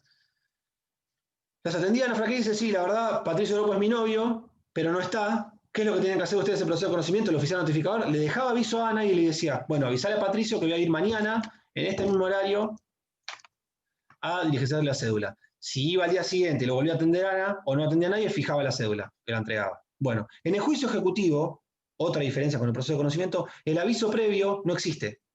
El aviso del 338 no existe. Por eso es que Iván contestó bien al principio. ¿Qué pasa acá? Se puede diligenciar el mandamiento con personas de la casa. Si en el supuesto que le decía, los atiende Ana y dice, sí, Patricio eres mi novio, pero no está porque está dando clases de procesal, lo diligencia igual, se lo dejan a Ana el mandamiento. Y a partir de ahí, al día hábil posterior, empieza a correr el plazo mío para oponer excepciones. ¿Bien? ¿No hay relación entre la persona y el ejecutado? ¿Cómo? No hay relación, ponele, se equivocan, no hay relación, ¿qué pasa en ese caso? Por una falla, ponele. Ahí tenés que plantear. Pero el ejecutante no es el ejecutante no es el que da el domicilio real de la persona. Sí, ojo, por eso se deja ahí. Ojo, sí, por eso te estoy preguntando. Vale. Ojo con eso del domicilio y el carácter del domicilio. Yo, ejecutante, interpongo la demanda y digo, Ana vive acá, Ana es la ejecutada. El domicilio, digo, ese es el domicilio real. El domicilio es denunciado hasta tanto se coteje que es real. Ahí pasa acá hasta el domicilio real. Entonces, ojo con el carácter de domicilio. A ver, en el juicio ejecutivo, Karen me quería ejecutar a mí una deuda por un pagaré. Fue el oficial de justicia, se despachó de intimación de pago, fue el oficial de justicia con el mandamiento, lo atendió Ana, al oficial, y dijo, Patricio vive acá, pero no está en este momento. Si hubiera sido un proceso de conocimiento, deberían dejar, como bien dijeron algunos, el aviso del 338, que va a concurrir al día siguiente. En el juicio ejecutivo no existe el aviso, y el mandamiento se puede diligenciar con personas de la casa. Es decir, si cuando voy, golpeo la puerta, Ana atiende y dice, sí, es mi novio, se le entrega el mandamiento. ¿Bien? Y Ana podrá entregarle suma de dinero, decir, no tengo instrucciones para pagar, o no decir nada. Se diligencia igual. Ahora, si Ana atendiera y dijeran, no, Patricio no lo conozco, vuelve el mandamiento sin diligenciar. ¿Se entiende? Entonces, repito, si lo atendiera persona de la casa y dice que sí, que vive allí, no hay aviso en el juicio ejecutivo. Se diligencia el mandamiento igual. Ojo, esto es pregunta de examen, ¿eh? ¿Por qué se las hice? Pues sabía que iban a pisar todos el palito porque no habían visto juicio ejecutivo y muy bien se acordaban en la primera parte que se dejaba el aviso. Bueno, en el juicio ejecutivo, reitero, el aviso del 338 no existe, no está previsto. Por ende, el mandamiento de intimación de pago se puede diligenciar válidamente con personas de la casa. ¿Bien? Obviamente tiene que decir que lo conoce y que vive ahí, ¿no? Si no, volvería sin diligenciar. Por eso, vuelve sin diligenciar. Si no me conociera, sí. Va una segunda vez, después vuelve a diligenciar y no presenta persona que tenga relación con el ejecutado. Responsabilidad aparte. Las reglas de las acordadas que tiene que... Se puede diligenciar bajo responsabilidad aparte. Se puede diligenciar bajo responsabilidad. Si vos estás seguro que Patricio vive ahí y cuando vas te dicen que no vive o no te atiende nadie, vos podrías pedir el diligenciamiento del mandamiento bajo responsabilidad de parte. Porque vos estoy seguro que él vive ahí. Y eventualmente, si yo no viviera, podría plantear la nulidad como lo viene en la primera parte. Eso es lo mismo. Se mantiene igual. ¿Y en el caso de que el domicilio esté en el documento? ¿Qué pasa? Está bien. Yo denunciaría, acá está el documento. Si después vos acreditaras que en realidad figuraba ese domicilio, pero vos vivías en otro lado, en ese caso seguramente te van a hacer lugar a la nulidad, pero las costas va a ser en orden causado. ¿Por qué? Porque yo no tengo forma de saber que te habías mudado. En tu domicilio figuraba. Te hace lugar a la nulidad. ¿Por qué? Porque vos acreditaste que no vivías más ahí.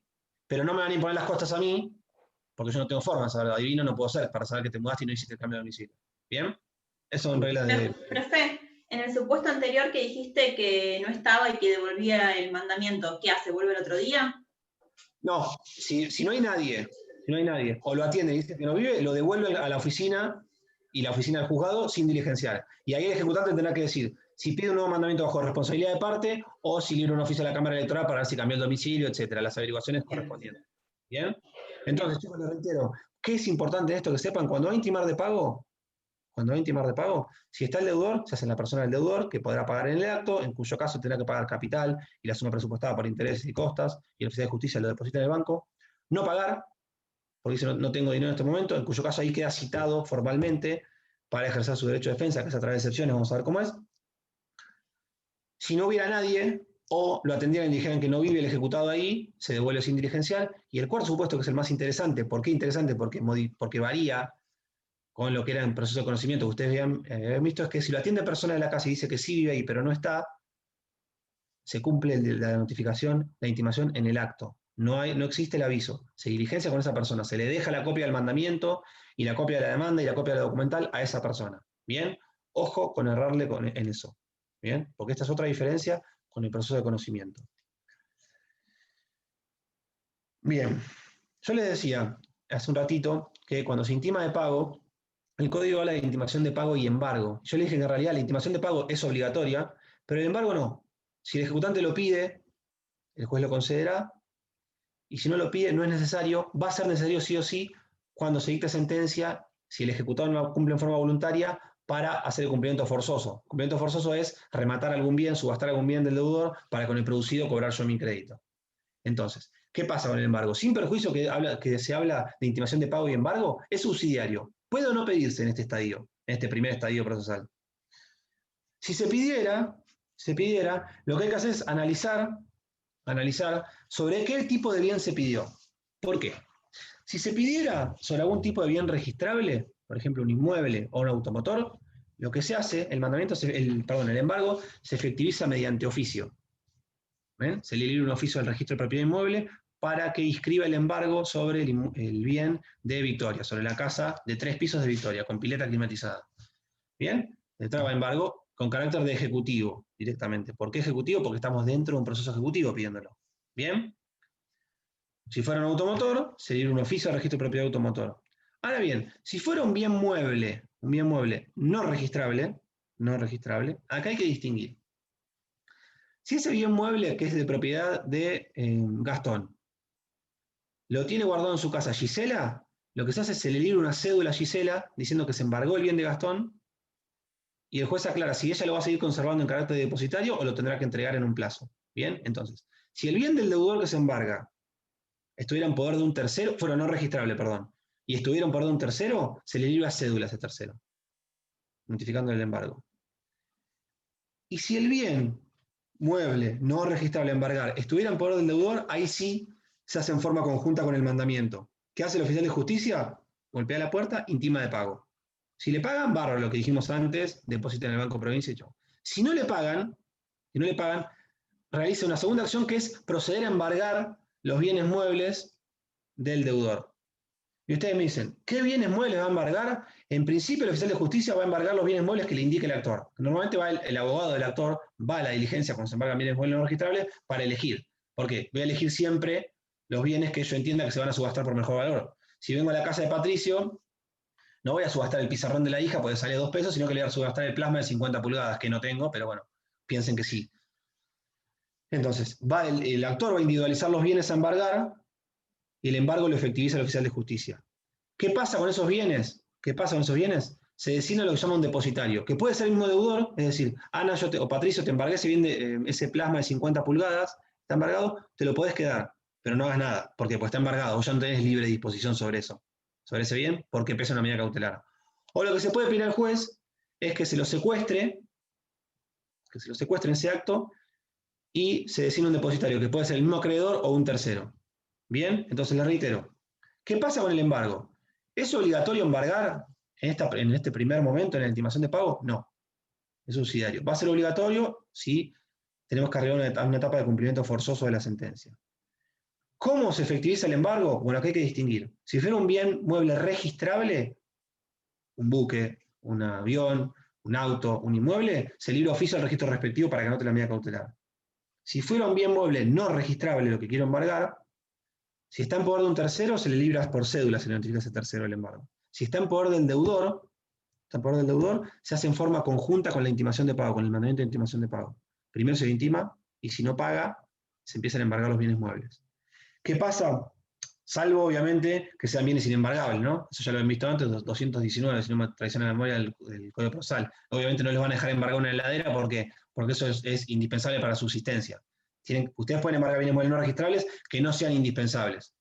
Para mí la televisión es indispensable, pero bueno, vamos a pensar que no. Me dejan sin ver a boca. Creo que prefiero que se lleven la heladera antes que el televisor. Pero bueno, entonces, va a poder proceder a embargar bienes muebles siempre que no sean de los bienes inembargables, que son los que están previstos en el artículo 219, si no me traiciona la memoria, del Código Procesal. ¿Bien? Igualmente se aplica para lo que establece el Código Civil respecto a aquellos bienes que no son prenda común, garantía común de los acreedores. Igualmente. Quédate tranquilo que el televisor es inembargable, sacando que tenga 5 o 6. Claro, que no es mi caso. Tengo 3. Ninguno es muy bueno como para embargar. Pero ¿cómo verificás que sea realmente el dueño real de esa cosa? Pues yo puedo tener una casa donde yo vivo y puedo estar en pareja y puede ser el televisor que pagó mi mujer y mi pareja. En ese caso, No tiene nada que ver con mi matrimonio. Bueno, muy buena pregunta. En ese caso, el oficial de justicia va a embargar igual. Lo que tendrá que hacer tu novia, si es que dice que es la dueña, es presentarse y pedir el levantamiento de embargo. O sea, acreditando que usted pedía su nombre y de que ella es la dueña. Y que tuvo la desgracia de ponerse de novia con un deudor compulsivo como Juan Manuel Beliú. Vos te metiste en el ejemplo, no te puse yo. Vos te pusiste en el ejemplo para tirar el chiste pavo de siempre. ¿Bien? Entonces, en ese caso, el oficial de justicia embargaría igual y tu novia se tendría que presentar pidiendo el levantamiento de embargo, acreditando que ella es la dueña y no vos. Y ella no interviene en la obligación que se ejecuta. Porque ahora le sale eso a mi novia. Sí, le erró. Además de hablar mucho, es deudor, increíble. Bueno, yo también hablo mucho, pero no soy deudor. Hay que guardar la boleta de todo. Sí, o comprar a nombre de otro. Que compre otro con boleta, entonces, para que después pueda pedir los levantamientos. Bueno. ¿Qué más? Les dije lo de depositario, entonces, que se puede embargar bien inmueble, y muchas veces lo que se hace es embargar los bienes inmuebles no registrables, pero se los dejan al deudor, no se los llevan. ¿Por qué? Porque si no, porque genera mucho costo llevarlo y depositarlo en otro lado. Quedármelo yo ejecutante, ¿qué hago con el televisor? Lo guardo en el garage para que no se rompa ni nada hasta que se subaste, o decir un tercero. Normalmente lo que se hace es, se designa al mismo deudor como depositario, pero ella sabe que está embargado. ¿Bien? Y además,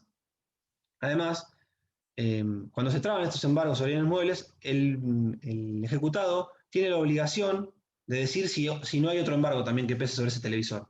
Y en caso afirmativo tiene que indicar el juzgado y secretaría donde tramita. ¿Bien? Si pesa algún grado, si está prendado o si está con un trámite judicial pendiente. ¿Bien? O sea, además del embargo, de embargar los bienes muebles, estos bienes muebles no registrables, el ejecutado tiene obligación de decir en ese acto en el cual están embargando, si pesan otros embargos o prenda u otros gravámenes sobre esos bienes, indicando al juzgado si es que hay un juicio en trámite. ¿Bien? Si no hubiese estado presente en ese momento y estaba la novia y le embargaron mientras estaba la novia, una vez que se le notifique por cédula la traba de la cautelar, ustedes van a ver cuando vean cautelar, es artículo 198, cuando se trae una medida cautelar se notifica por cédula dentro de los 3 días al afectado, es decir, cuando se le llegue la cédula a Juan, notificándole que cuando él no estaba, a la novia le embargaron estos bienes, que eran de él tendrá dentro de los 5 días para denunciar también si no pesa un embargo, una prenda, un gravamen o también está embargado. ¿Bien? Es muy sencillo todo esto. También se podría dar el caso de que fuera un bien de costosa conservación o dificultosa, en cuyo caso, además de pedir el secuestro, el juez los puede subastar en forma inmediata. Lindo proceso de daño se pueden llegar a sufrir si después la demanda es rechazada.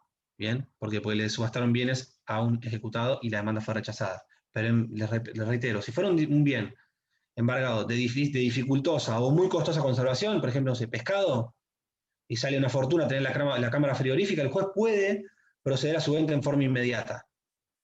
Bien, se puede subastar en forma inmediata por más que no haya sentencia todavía. Si después de la sentencia se rechaza la demanda, podrá eventualmente existir algún tipo de proceso de daños. Seguimos. Hasta ahora muy sencillo todo esto, ¿no? Les lo van pescando. Sepan bien las diferencias con los trámites de proceso de conocimiento porque es ahí donde se va a preguntar, porque pisan el palito muy fácilmente, porque son errores muy comunes, sobre todo porque la materia es muy larga. Doctor, ¿le puedo hacer una consulta? Sí, Antonella. Sí, respecto de si no existieran bienes para embargar o si no cubrieran el monto requerido, en ese caso, ¿qué se podría hacer? ¿Se podría embargar una cuenta bancaria, por ejemplo? Claro, mira, buena pregunta. Eso también se ven cautelares, pero buena pregunta. Si yo pido una medida cautelar, un embargo sobre un inmueble o sobre un mueble no registrable, como decía Antonella, y ese bien mueble no alcanza, el crédito es por $1.000.000. Yo le embargo todos los bienes muebles que tenía Morena en su casa, la televisión y todo, pero no llega ni ser. Tiene un montón de cosas, Morena, un home theater, un iPhone 11, no sé ni si hay 11 o 12, no sé, pues no soy muy fanático de la tecnología. Le embargo todos los bienes, pero eso no llega a cubrir ni un 10% del crédito. ¿Qué podría hacer yo? Pedir embargo sobre otros bienes para garantizar el título. Y si no conociera más bienes, ¿qué podría hacer? Pedir inhibición. Eso lo van a ver en medidas cautelares, cuando vean la unidad de medidas cautelares. Pero ¿qué pasa? Si el embargo sobre ese bien no es suficiente, ¿qué es lo que tendré que hacer yo? Pedir embargo sobre otros bienes. Si no conociera más bienes, si no conociera otros bienes, o los que conociera no fueran suficientes igual para garantizar $1 millón, lo que se hace es pedir inhibición general de bienes. ¿Bien? La inhibición general de bienes procede en forma subsidiaria el embargo cuando no alcanzan los bienes o cuando no se conocen bienes directamente. Yo tengo Graciela Funes tiene una deuda conmigo y no le conozco ningún bien, nada, lo que hace es trabar inhibición. ¿Por qué? Porque no se conocen bienes. La inhibición procede ante desconocimiento o insuficiencia de los bienes si es que me dio embargo. ¿Se entiende, Antonella? Entonces, reiterando tu pregunta, ¿qué pasaría si yo, embargando todos los muebles de la casa que se pueden embargar, es decir, que no son de los bienes inembargables del Código de Fondo y del 219 del Código Procesal, qué podría hacer si igualmente todos esos bienes no alcanzaran para garantizar el crédito ejecuta? Pedir inhibición de bienes. ¿Bien? ¿Qué pasaría con esta inhibición de bienes si cuando yo quiero cumplir la sentencia de forma forzosa, subasto todo, e igual no alcanza a cubrir el crédito, Graciela permanecería inhibida hasta tanto incorpore nuevos bienes que yo pueda subastar o pague? ¿Se entiende? Esta es la forma de inmovilizar al ejecutado, hasta tanto yo conozca nuevos bienes que pueda subastar y con el producido cobrarme $1 millón que ojalá tuviera y no tengo.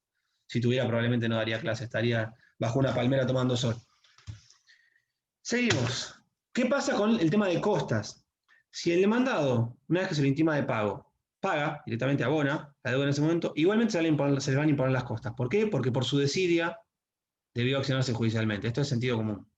Bien, por no haber pagado en forma voluntaria, me obligaste a iniciar un proceso ejecutivo, y ahora que te intimo de pago se te ocurre pagar. Bueno, bárbaro, las costas las vas a pagar vos también. Es decir, los honorarios de mi abogado, la tasa de justicia, la sobretasa, también la deberás abonar.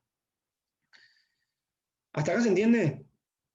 Yo ahora cuando termine de dar este punto número 1, voy a hacer un recuento rapidísimo de todo lo que vimos hoy.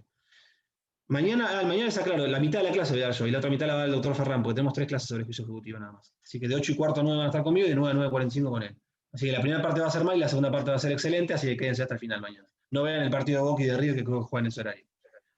¿Cuáles son los trámites irrenunciables en el marco de un juicio ejecutivo? ¿Qué quiere decir? Irrenunciables que las partes no pueden convenir. No pueden convenir en un contrato renunciar. ¿Qué no se puede renunciar en un juicio ejecutivo? La intimación de pago debe existir sí o sí. La citación para poner excepciones debe existir sí o sí. Y la sentencia debe existir sí o sí. Bien, salvo que que pagara en forma voluntaria cuando no se llega a sentencia. Estos trámites no se pueden renunciar. ¿Por qué? Porque el legislador lo que quiere es garantizar que todo el mundo se pueda defender. El defensa en juicio, artículo 18 de la Constitución Nacional y 15 de la Constitución. Reitero, ¿existe algún trámite que no se puede renunciar? ¿Que no se puede renunciar en el juicio ejecutivo? Sí. La intimación de pago, esto está en el 541. La intimación de pago, la citación para oponer excepción, es decir, la citación para que el demandado se pueda defender, y la sentencia de tránsito y remate. Bien, esos trámites no se pueden renunciar. Javier, sí. Dime. Lo de costas que dijo recién, ¿cómo sería? Lo de costas de recién es, yo venía hablando del diligenciamiento del mandamiento de intimación de pago. ¿Bien? Entonces, iba el oficial de justicia, intimada de pago por 10.000 pesos más 5.000, que es la suma presupuestada para abonar intereses y costas, bla, bla, bla, deposito los 15.000. En ese caso, esa suma, si con esa suma alcanzara para cubrir todo, bárbaro. Ahora, si no alcanzara y hubiera imposición de costas, es decir, honorarios, costas extra, igual el ejecutado las va a tener que pagar. ¿Por qué? Porque por él no haber abonado su deuda en forma tempestiva, en forma voluntaria en su momento, me obligó a mí a interponer la demanda, juicio ejecutivo. Entonces, movilizar el aparato de justicia, las costas irrogadas por la movilización del aparato de justicia, también deberá afrontarlas, aun cuando pague en el momento en que se diligencia el mandamiento, es decir, que no siga adelante el juicio. ¿Por qué? Porque él no pagó en su momento y por eso me obligó a mí a interponer la demanda. Entonces, las costas de juicio también deberá afrontarlas. Es una cuestión, esto no se evalúa, pero es para que lo entiendan cómo es todo el procedimiento de diligenciamiento del mandamiento. Les reitero entonces, los trámites irrenunciables. ¿Qué pasaría entonces en un contrato? Dijimos, bueno, para poder cobrar rápido, si Victoria no me paga, nosotros acordamos que no hay intimación de pago ni citación para pagar excepciones. Cuando yo interponga la demanda, directamente el juez dicta sentencia. Bárbaro. Cuando el juez llegue, va a decir, esta cláusula es nula. ¿Por qué? Porque el trámite de intimación de pago y citación para pagar excepciones es irrenunciable. Esa cláusula se tiene por no escrita. ¿Por qué? Porque el legislador lo que quiso es garantizar el derecho de defensa en juicio de las partes. Entonces, trámites irrenunciables, ¿qué quiere decir con irrenunciables? Que no se pueden convenir extrajudicialmente. Intimación de pago se debe dar sí o sí. Citación, que es el efecto de la intimación de pago, citación para poner excepciones, se debe dar sí o sí. Sentencia debe haber sí o sí. Bien. Si no se hubiera hecho la intimación de pago, lo que deberá hacer el ejecutado es plantear la nulidad de la ejecución porque no me intimaron válidamente. Dentro de los 5 días, esto como veíamos antes, incidente de nulidad, dentro de los 5 días de conocido el vicio. Pero ojo, porque además de eso lo que tiene que hacer es o depositar las sumas, pagar, o oponer excepciones, es decir, defenderse. ¿Por qué? Porque la nulidad por la nulidad misma no procede en materia procesal, son nulidades relativas. ¿Bien? Entonces les reitero, trámites irrenunciables, intimación de pago, citación para poner excepciones, sentencia de trance y remate. Artículo 541 del Código Procesal. ¿Cuál es el apercibimiento? Que me olvidé decirlo antes y lo veo que está acá en el programa. ¿Cuál es el apercibimiento si no constituyen domicilio una vez que se los intiman de pago? Apercibimiento. ¿Qué pasaba si cuando ustedes le notificaban el traslado de demanda por cédula no se presentaban? ¿Qué podían pedir ahí? No. ¿La rebeldía? Bien. La rebeldía, artículo 59 del Código Procesal. Bueno, en el juicio ejecutivo la rebeldía no existe. Otra diferencia. La rebeldía. Lo gritó, creo, la profe Kirchner. Lo profundamente. ¿Sabe por qué lo gritó? Porque se fue un texto. Nada, eso me quedó bastante claro. Claro, bueno, lo he gritado porque eso es, ahí también, ojito, como en la foto de Maradona de Miss Power. Gracias, no lo vieron, es una foto, muy buena foto. Medio violenta, pero buena. ¿Qué pasa? El instituto de la rebeldía solamente procede en proceso de conocimiento. ¿Bien? ¿Qué pasaría entonces en un juicio ejecutivo si me intiman de pago y yo no hago nada?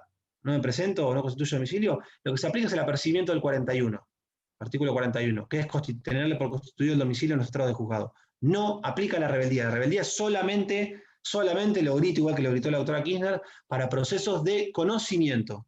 ¿Bien? No aplica en materia de proceso ejecutivo. En proceso ejecutivo, si no comparece, o comparece y no constituye domicilio, lo que se hace es efectivo el apercibimiento del artículo 41, que es tenerle por constituido el domicilio en los estrados de juzgado. ¿Bien?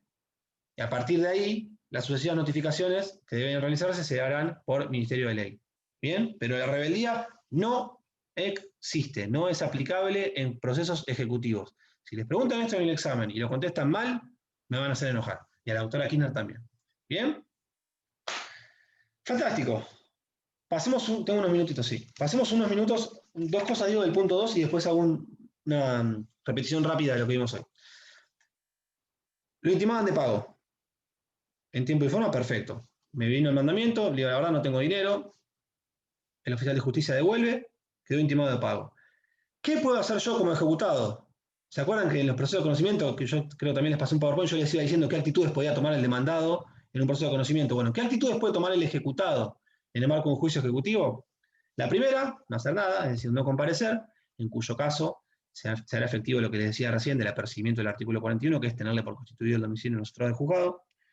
Presentarse y únicamente constituir domicilio, cuyo caso el juicio sigue su trámite, pero las notificaciones que deban ser realizadas por cédula se le harán por cédula, por ejemplo, la notificación de la sentencia. Y tercero, comparecer y oponer excepciones. ¿Se acuerdan que en el proceso de conocimiento era comparecer y contestar la demanda? Bueno, no. Acá el derecho de defensa no se hace contestando la demanda, se ejerce mediante la oposición de excepciones. ¿Por qué difiere? Porque allá en el proceso de conocimiento hay amplitud para ejercer su derecho defensivo. Y acá no, acá está restringido. Las únicas defensas que se pueden ejercer en el marco de un proceso ejecutivo son las enumeradas en el artículo 542. Son las excepciones que están ahí. Y también el 543, que es el que habla de la nulidad de ejecución, que lo vamos a ver mañana. Bien, entonces, ¿qué puedo hacer yo como tercera vía? Presentarme y ejercer mi defensa, que ¿cómo será? Por medio de la oposición de excepciones o pedido de nulidad de la ejecución. Artículos 542 y 543. No se contesta la demanda, como hacíamos en el proceso de conocimiento. Se oponen excepciones. ¿Qué pasa? Cuando un ejecutado opone excepciones, se le va a correr el traslado al ejecutante por el plazo de 5 días. ¿Cómo se notifica ese traslado?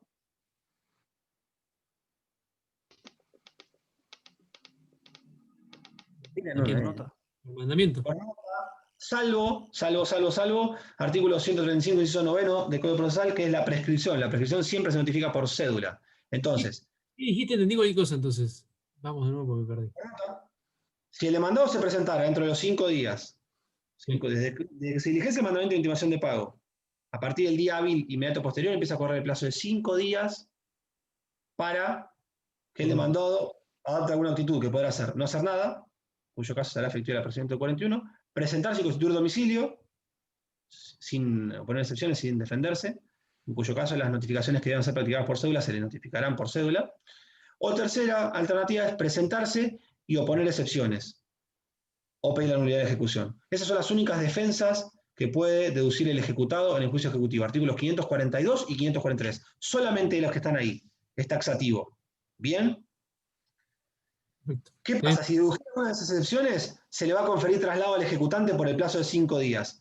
Esa providencia se notifica por Ministerio de Ley, por nota, salvo que la excepción que dedujera el ejecutado fuera de prescripción. Si fuera excepción de prescripción, se notifica por cédula al ejecutante. ¿Bien? Yo les hago una pregunta, que esto lo vieron en la unidad número 14. Si yo quisiera interponer alguna defensa que no está en este artículo 542 ni en el 543, ¿qué hago? ¿Me embromo? ¿O tendría la posibilidad? Sí, Fabiola, a ver. No. No, ahora jugátela, ya está. Un proceso de conocimiento. Exacto. Esto lo vieron antes en el artículo 551, este tema de examen. El marco defensivo en el juicio ejecutivo, les decía recién, es acotado, está limitado. Las únicas defensas que se pueden oponer son las excepciones de 542 o la nulidad de la ejecución de 543. ¿Qué pasa si yo tuviera alguna defensa que no estuviera ahí encuadrada? Lo que tendré que hacer es esperar a que se dicte sentencia en el marco del proceso de transferencia y remate o, en forma concomitante, iniciar lo que se llama proceso de conocimiento, previsto en el artículo 551 del Código Procesal. Que esto es recontra importante. Acuérdense la teoría amplia y la restringida, en torno al 551, no lo voy a dar hoy porque no es mi tema y quedan 10 minutos, pero es un artículo importante. Entonces, yo acá solamente en el juicio ejecutivo me voy a poder defender si encuadra dentro del 542 o 543. Si yo tuviera alguna otra defensa, por ejemplo, cuestionar la causa de la obligación, tendré que esperar el proceso de conocimiento posterior. ¿Por qué el legislador prohibió esto? Porque la idea del juicio ejecutivo es que es un proceso rápido, de cobro rápido. Si yo quiero ejercer amplitud de defensas, tendré que ir a un proceso de conocimiento posterior. El juicio ejecutivo es ágil. La idea es que haya celeridad. Entonces, les reitero, las únicas defensas que se pueden interponer en el marco de este proceso, 542, que son las excepciones, o 543, que es la nulidad de la ejecución. ¿Estamos?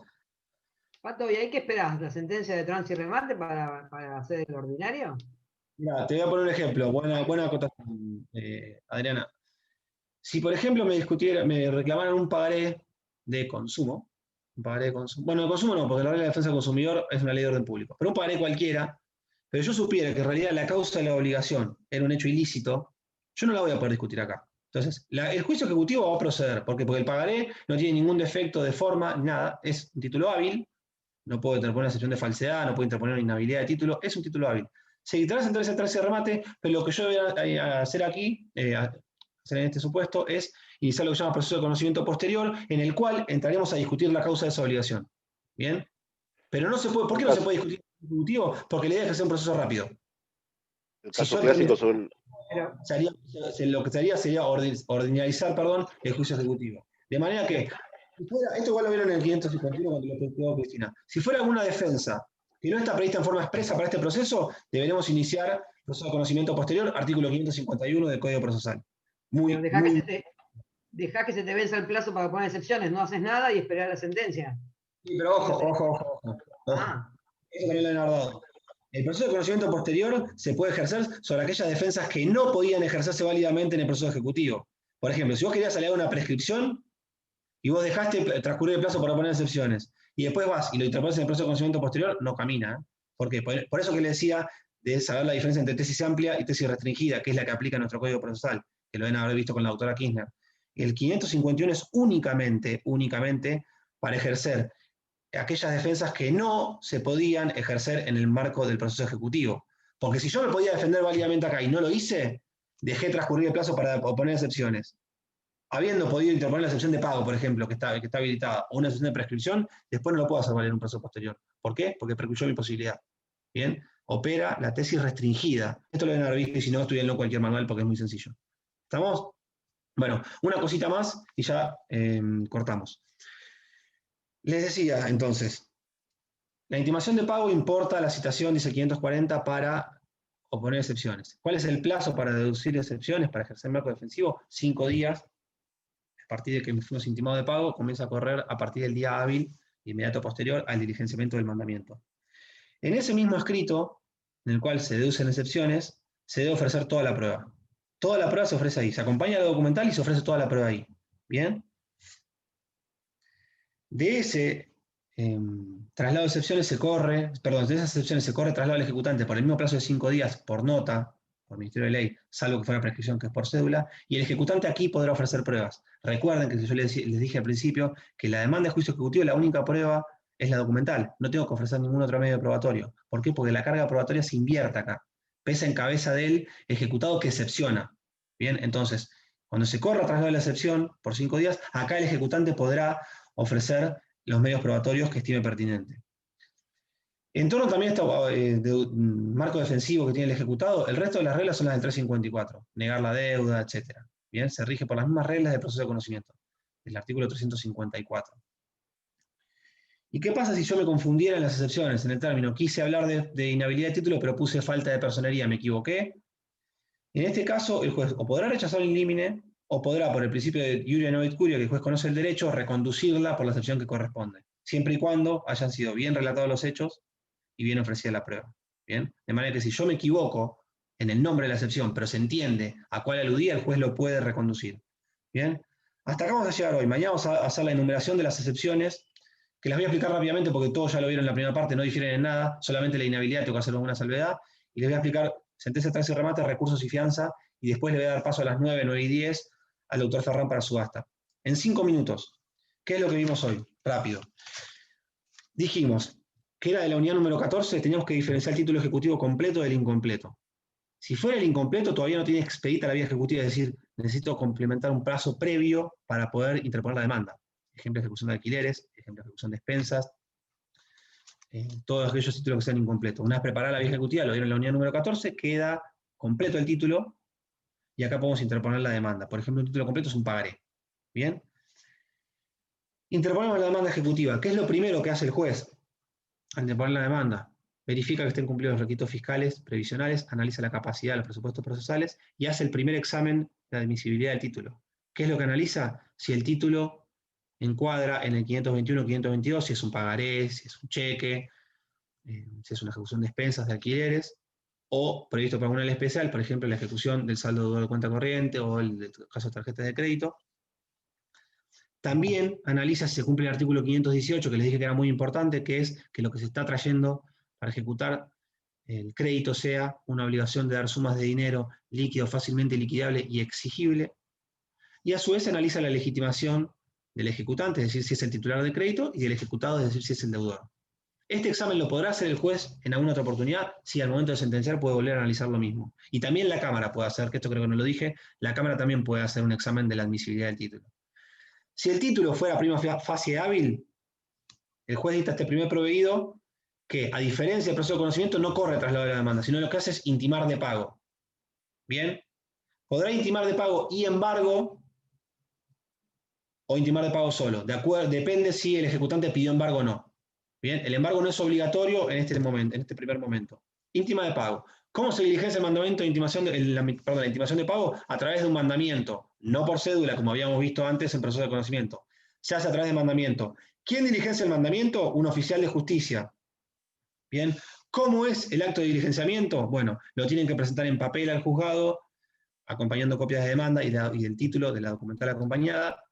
El juzgado lo confronta, lo envía a la oficina se lo asigna al oficial de justicia que corresponda, según el domicilio del ejecutado, y el oficial va con el mandamiento. Golpea la puerta. Opción 1, que no atienda a nadie, devuelve sin diligenciar. Opción 2, que lo atiendan y digan que no vive nadie, que ahí no vive el ejecutado, lo devuelve sin diligenciar. Opción 3, que lo atienda el ejecutado, y en este caso, si el ejecutado paga en el momento, el oficial de justicia dentro de las 24 horas posteriores deberá depositar esas sumas en el banco oficial, o si no paga, quedará formalmente intimado de pago, que los efectos serán constituirlo en mora si no había sido constituido anteriormente, citarlo para oponer excepciones, convertir embargo preventivo o en ejecutivo si es que había habido un embargo preventivo, e intimarlo para que constituya domicilio.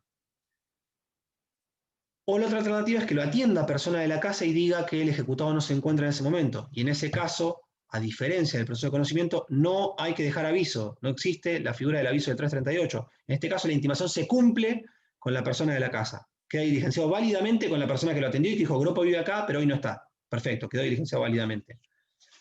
A partir de ese diligenciamiento, de mandamiento de intimación de pago, comienza a correr este plazo para que el ejecutado ejerza su derecho de defensa. ¿Cómo ejerce el derecho de defensa? A través de la oposición de excepciones o el pedido de nulidad de la ejecución. 542 y 543. No contesta la demanda, opone excepciones. Así se dice. ¿Qué excepciones podrá oponer? Únicamente las que están en el artículo 542, que las vamos a ver mañana, del Código Procesal. Bien, el marco defensivo es limitado. ¿Por qué es limitado? Porque la idea es que el proceso ejecutivo sea rápido, celeridad. Si yo quisiera discutir alguna cuestión que no se encuentra dentro de las previstas en este 542 o 543, si la ejecución es nula, deberé esperar y accionar, por un proceso de conocimiento, artículo 551 del Código Procesal, lo vieron con la doctora Kirchner. Bien, ¿qué pasaba en materia de embargo? Y con esto ya termino. Acá debíamos diferenciar. Si lo que se embargaba era un bien registrable, el embargo se materializa a través de un oficio. Si lo que se embargaba era un bien no registrable, mueble no registrable, que está en cabeza de un tercero, es decir, no en cabeza del ejecutado, se le notifica por cédula. Y si estuviera en cabeza del ejecutado, en el acto de intimación de pago en el mandamiento, el oficial de justicia lo que hace es intima de pago, y si no le pagan, empieza a embargar esos bienes muebles no registrables, obviamente tomando en cuenta que no puede embargar aquellos que sean indispensables para la subsistencia o para el arte de profesión que realice el ejecutado. Bien, hasta acá llegamos hoy. Mañana vamos a ir muy rápidamente viendo las excepciones que proceden. ¿Por qué le digo muy rápidamente? Porque ya lo vieron en la primera parte, entonces no me voy a detener a explicar qué es falta de personería o qué es incompetencia, porque ya lo vieron.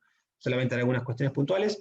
Y les voy a explicar el tema de sentencia, de recursos de fianzas, y luego le daré paso, o me quedaré con él, capaz que damos la clase juntos, no sé, tengo que ver porque tengo un compromiso, si lo postergo, por ahí nos quedamos los dos, si no, tendrán más suerte y se quedarán solamente con el doctor Ferran. Lo último que le digo y lo libero, porque mañana voy a despedirme porque va a estar Félix. Me encantó dar clases, fueron un grupo muy entretenido, quizás tengamos alguna clase de consulta más adelante, pero participaron mucho, los veo muy comprometidos, se los dije antes, se los vuelvo a decir ahora, me encanta que no hayan decidido desistir de cursar en forma virtual, porque además, a pesar de ser más complicado, por lo menos para mí es más complicado y estimo que para ustedes también, es muy valorable que decidan seguir avanzando. Así que me encantó. Mañana no voy a hacer esta despedida porque va a estar Félix y me da vergüenza hablar ante otros profesores. Cuando estamos solos me animo un poco más. Chistes hago igual, pero no soy tan emotivo, pero tan sentimental. Fue un placer, chicos. La verdad que una buena cursada. Han participado mucho, ojalá que estemos muy bien en la materia, y si les va mal, no es la muerte de nadie, que aprueben en la misma comisión que nosotros o en otra, y ojalá que en un futuro muy cercano seamos todos colegas, me traten bien, si están del otro lado, y me traten aún mejor si llegan a ser mis jefes, y que tengan unas buenas vacaciones de verano. Si aprueban o se desaprueban, tal no hacen unos cuantos meses. Patricio, ¿sabes algo del feriado del lunes? Creo que no hay clases el feriado del lunes, ¿eh? Si me esperan pensando, le digo ahora. Me fijo en el celular y le digo ahora. No, pero no sé. Perdón. Un monólogo re lindo y le preguntan del feriado. No está grabando. No te puedes ir así nomás. Quiero hacer una pregunta, Patricio, después. ¿De directo o personal, Adriana? No, de la materia. Yo, ¿qué se hacen los tímidos? No, ya somos de la familia, así que... Dime. ¿En qué juzgado trabaja? Porque... No, el Poder Judicial estaba Patricio. Donde se necesita un secretario y lo llaman a él. Claro, sí. A ver, ahora no sé lo que estoy mirando con una mientras ustedes hablan. No dice nada acá. No, mañana les confirmo, pero seguramente no va a haber clases el lunes, seguro que no. Porque es feriado, nunca damos clases los feriados. Mañana igualmente les confirmo 8:15 porque en el cronograma que me pasaron no lo dice. Pero estimo que no. Sí, ya está, no hay clases el lunes, porque si somos una clase y media cada uno y el doctor Ferranda el martes, el lunes claramente no hay. Así Gracias, que no. El lunes no hay. Bueno, no sé, ¿algo más o cortamos? No, quería hacer una pregunta. Así te vas. Nos dejás así con el corazón en la mano. Tengo hambre. Mándenme un mail después si quieren. La hacemos por mail, tengo hambre. Bueno, te mando un mail, dale. Un placer. Gracias, buenas noches. Preguntá. No, pero te mando un mail porque es del artículo 504, que dice solo se consideran legítimas las siguientes excepciones. Y CAM te dice que aparte tenés otras, que no son solo esas, que tenés otras defensas procesales de la ejecutiva. como competencia del juzgador, la deficiencia de personería, defecto legal, etcétera. Bueno, ojo, a ver. Eso que me preguntaban en las excepciones de 504 no son de juicio ejecutivo, son de ejecución de sentencia. Ojo, Sí, de ejecución de sentencia. Ah, por eso es una unidad mía, por eso yo digo. No es de la unidad tuya. No, está bien. ¿Qué pasa? Cuando hay una ejecución de sentencia, las únicas excepciones admisibles son falsedad de la ejecutoria, prescripción, pago, quita, espera o remisión.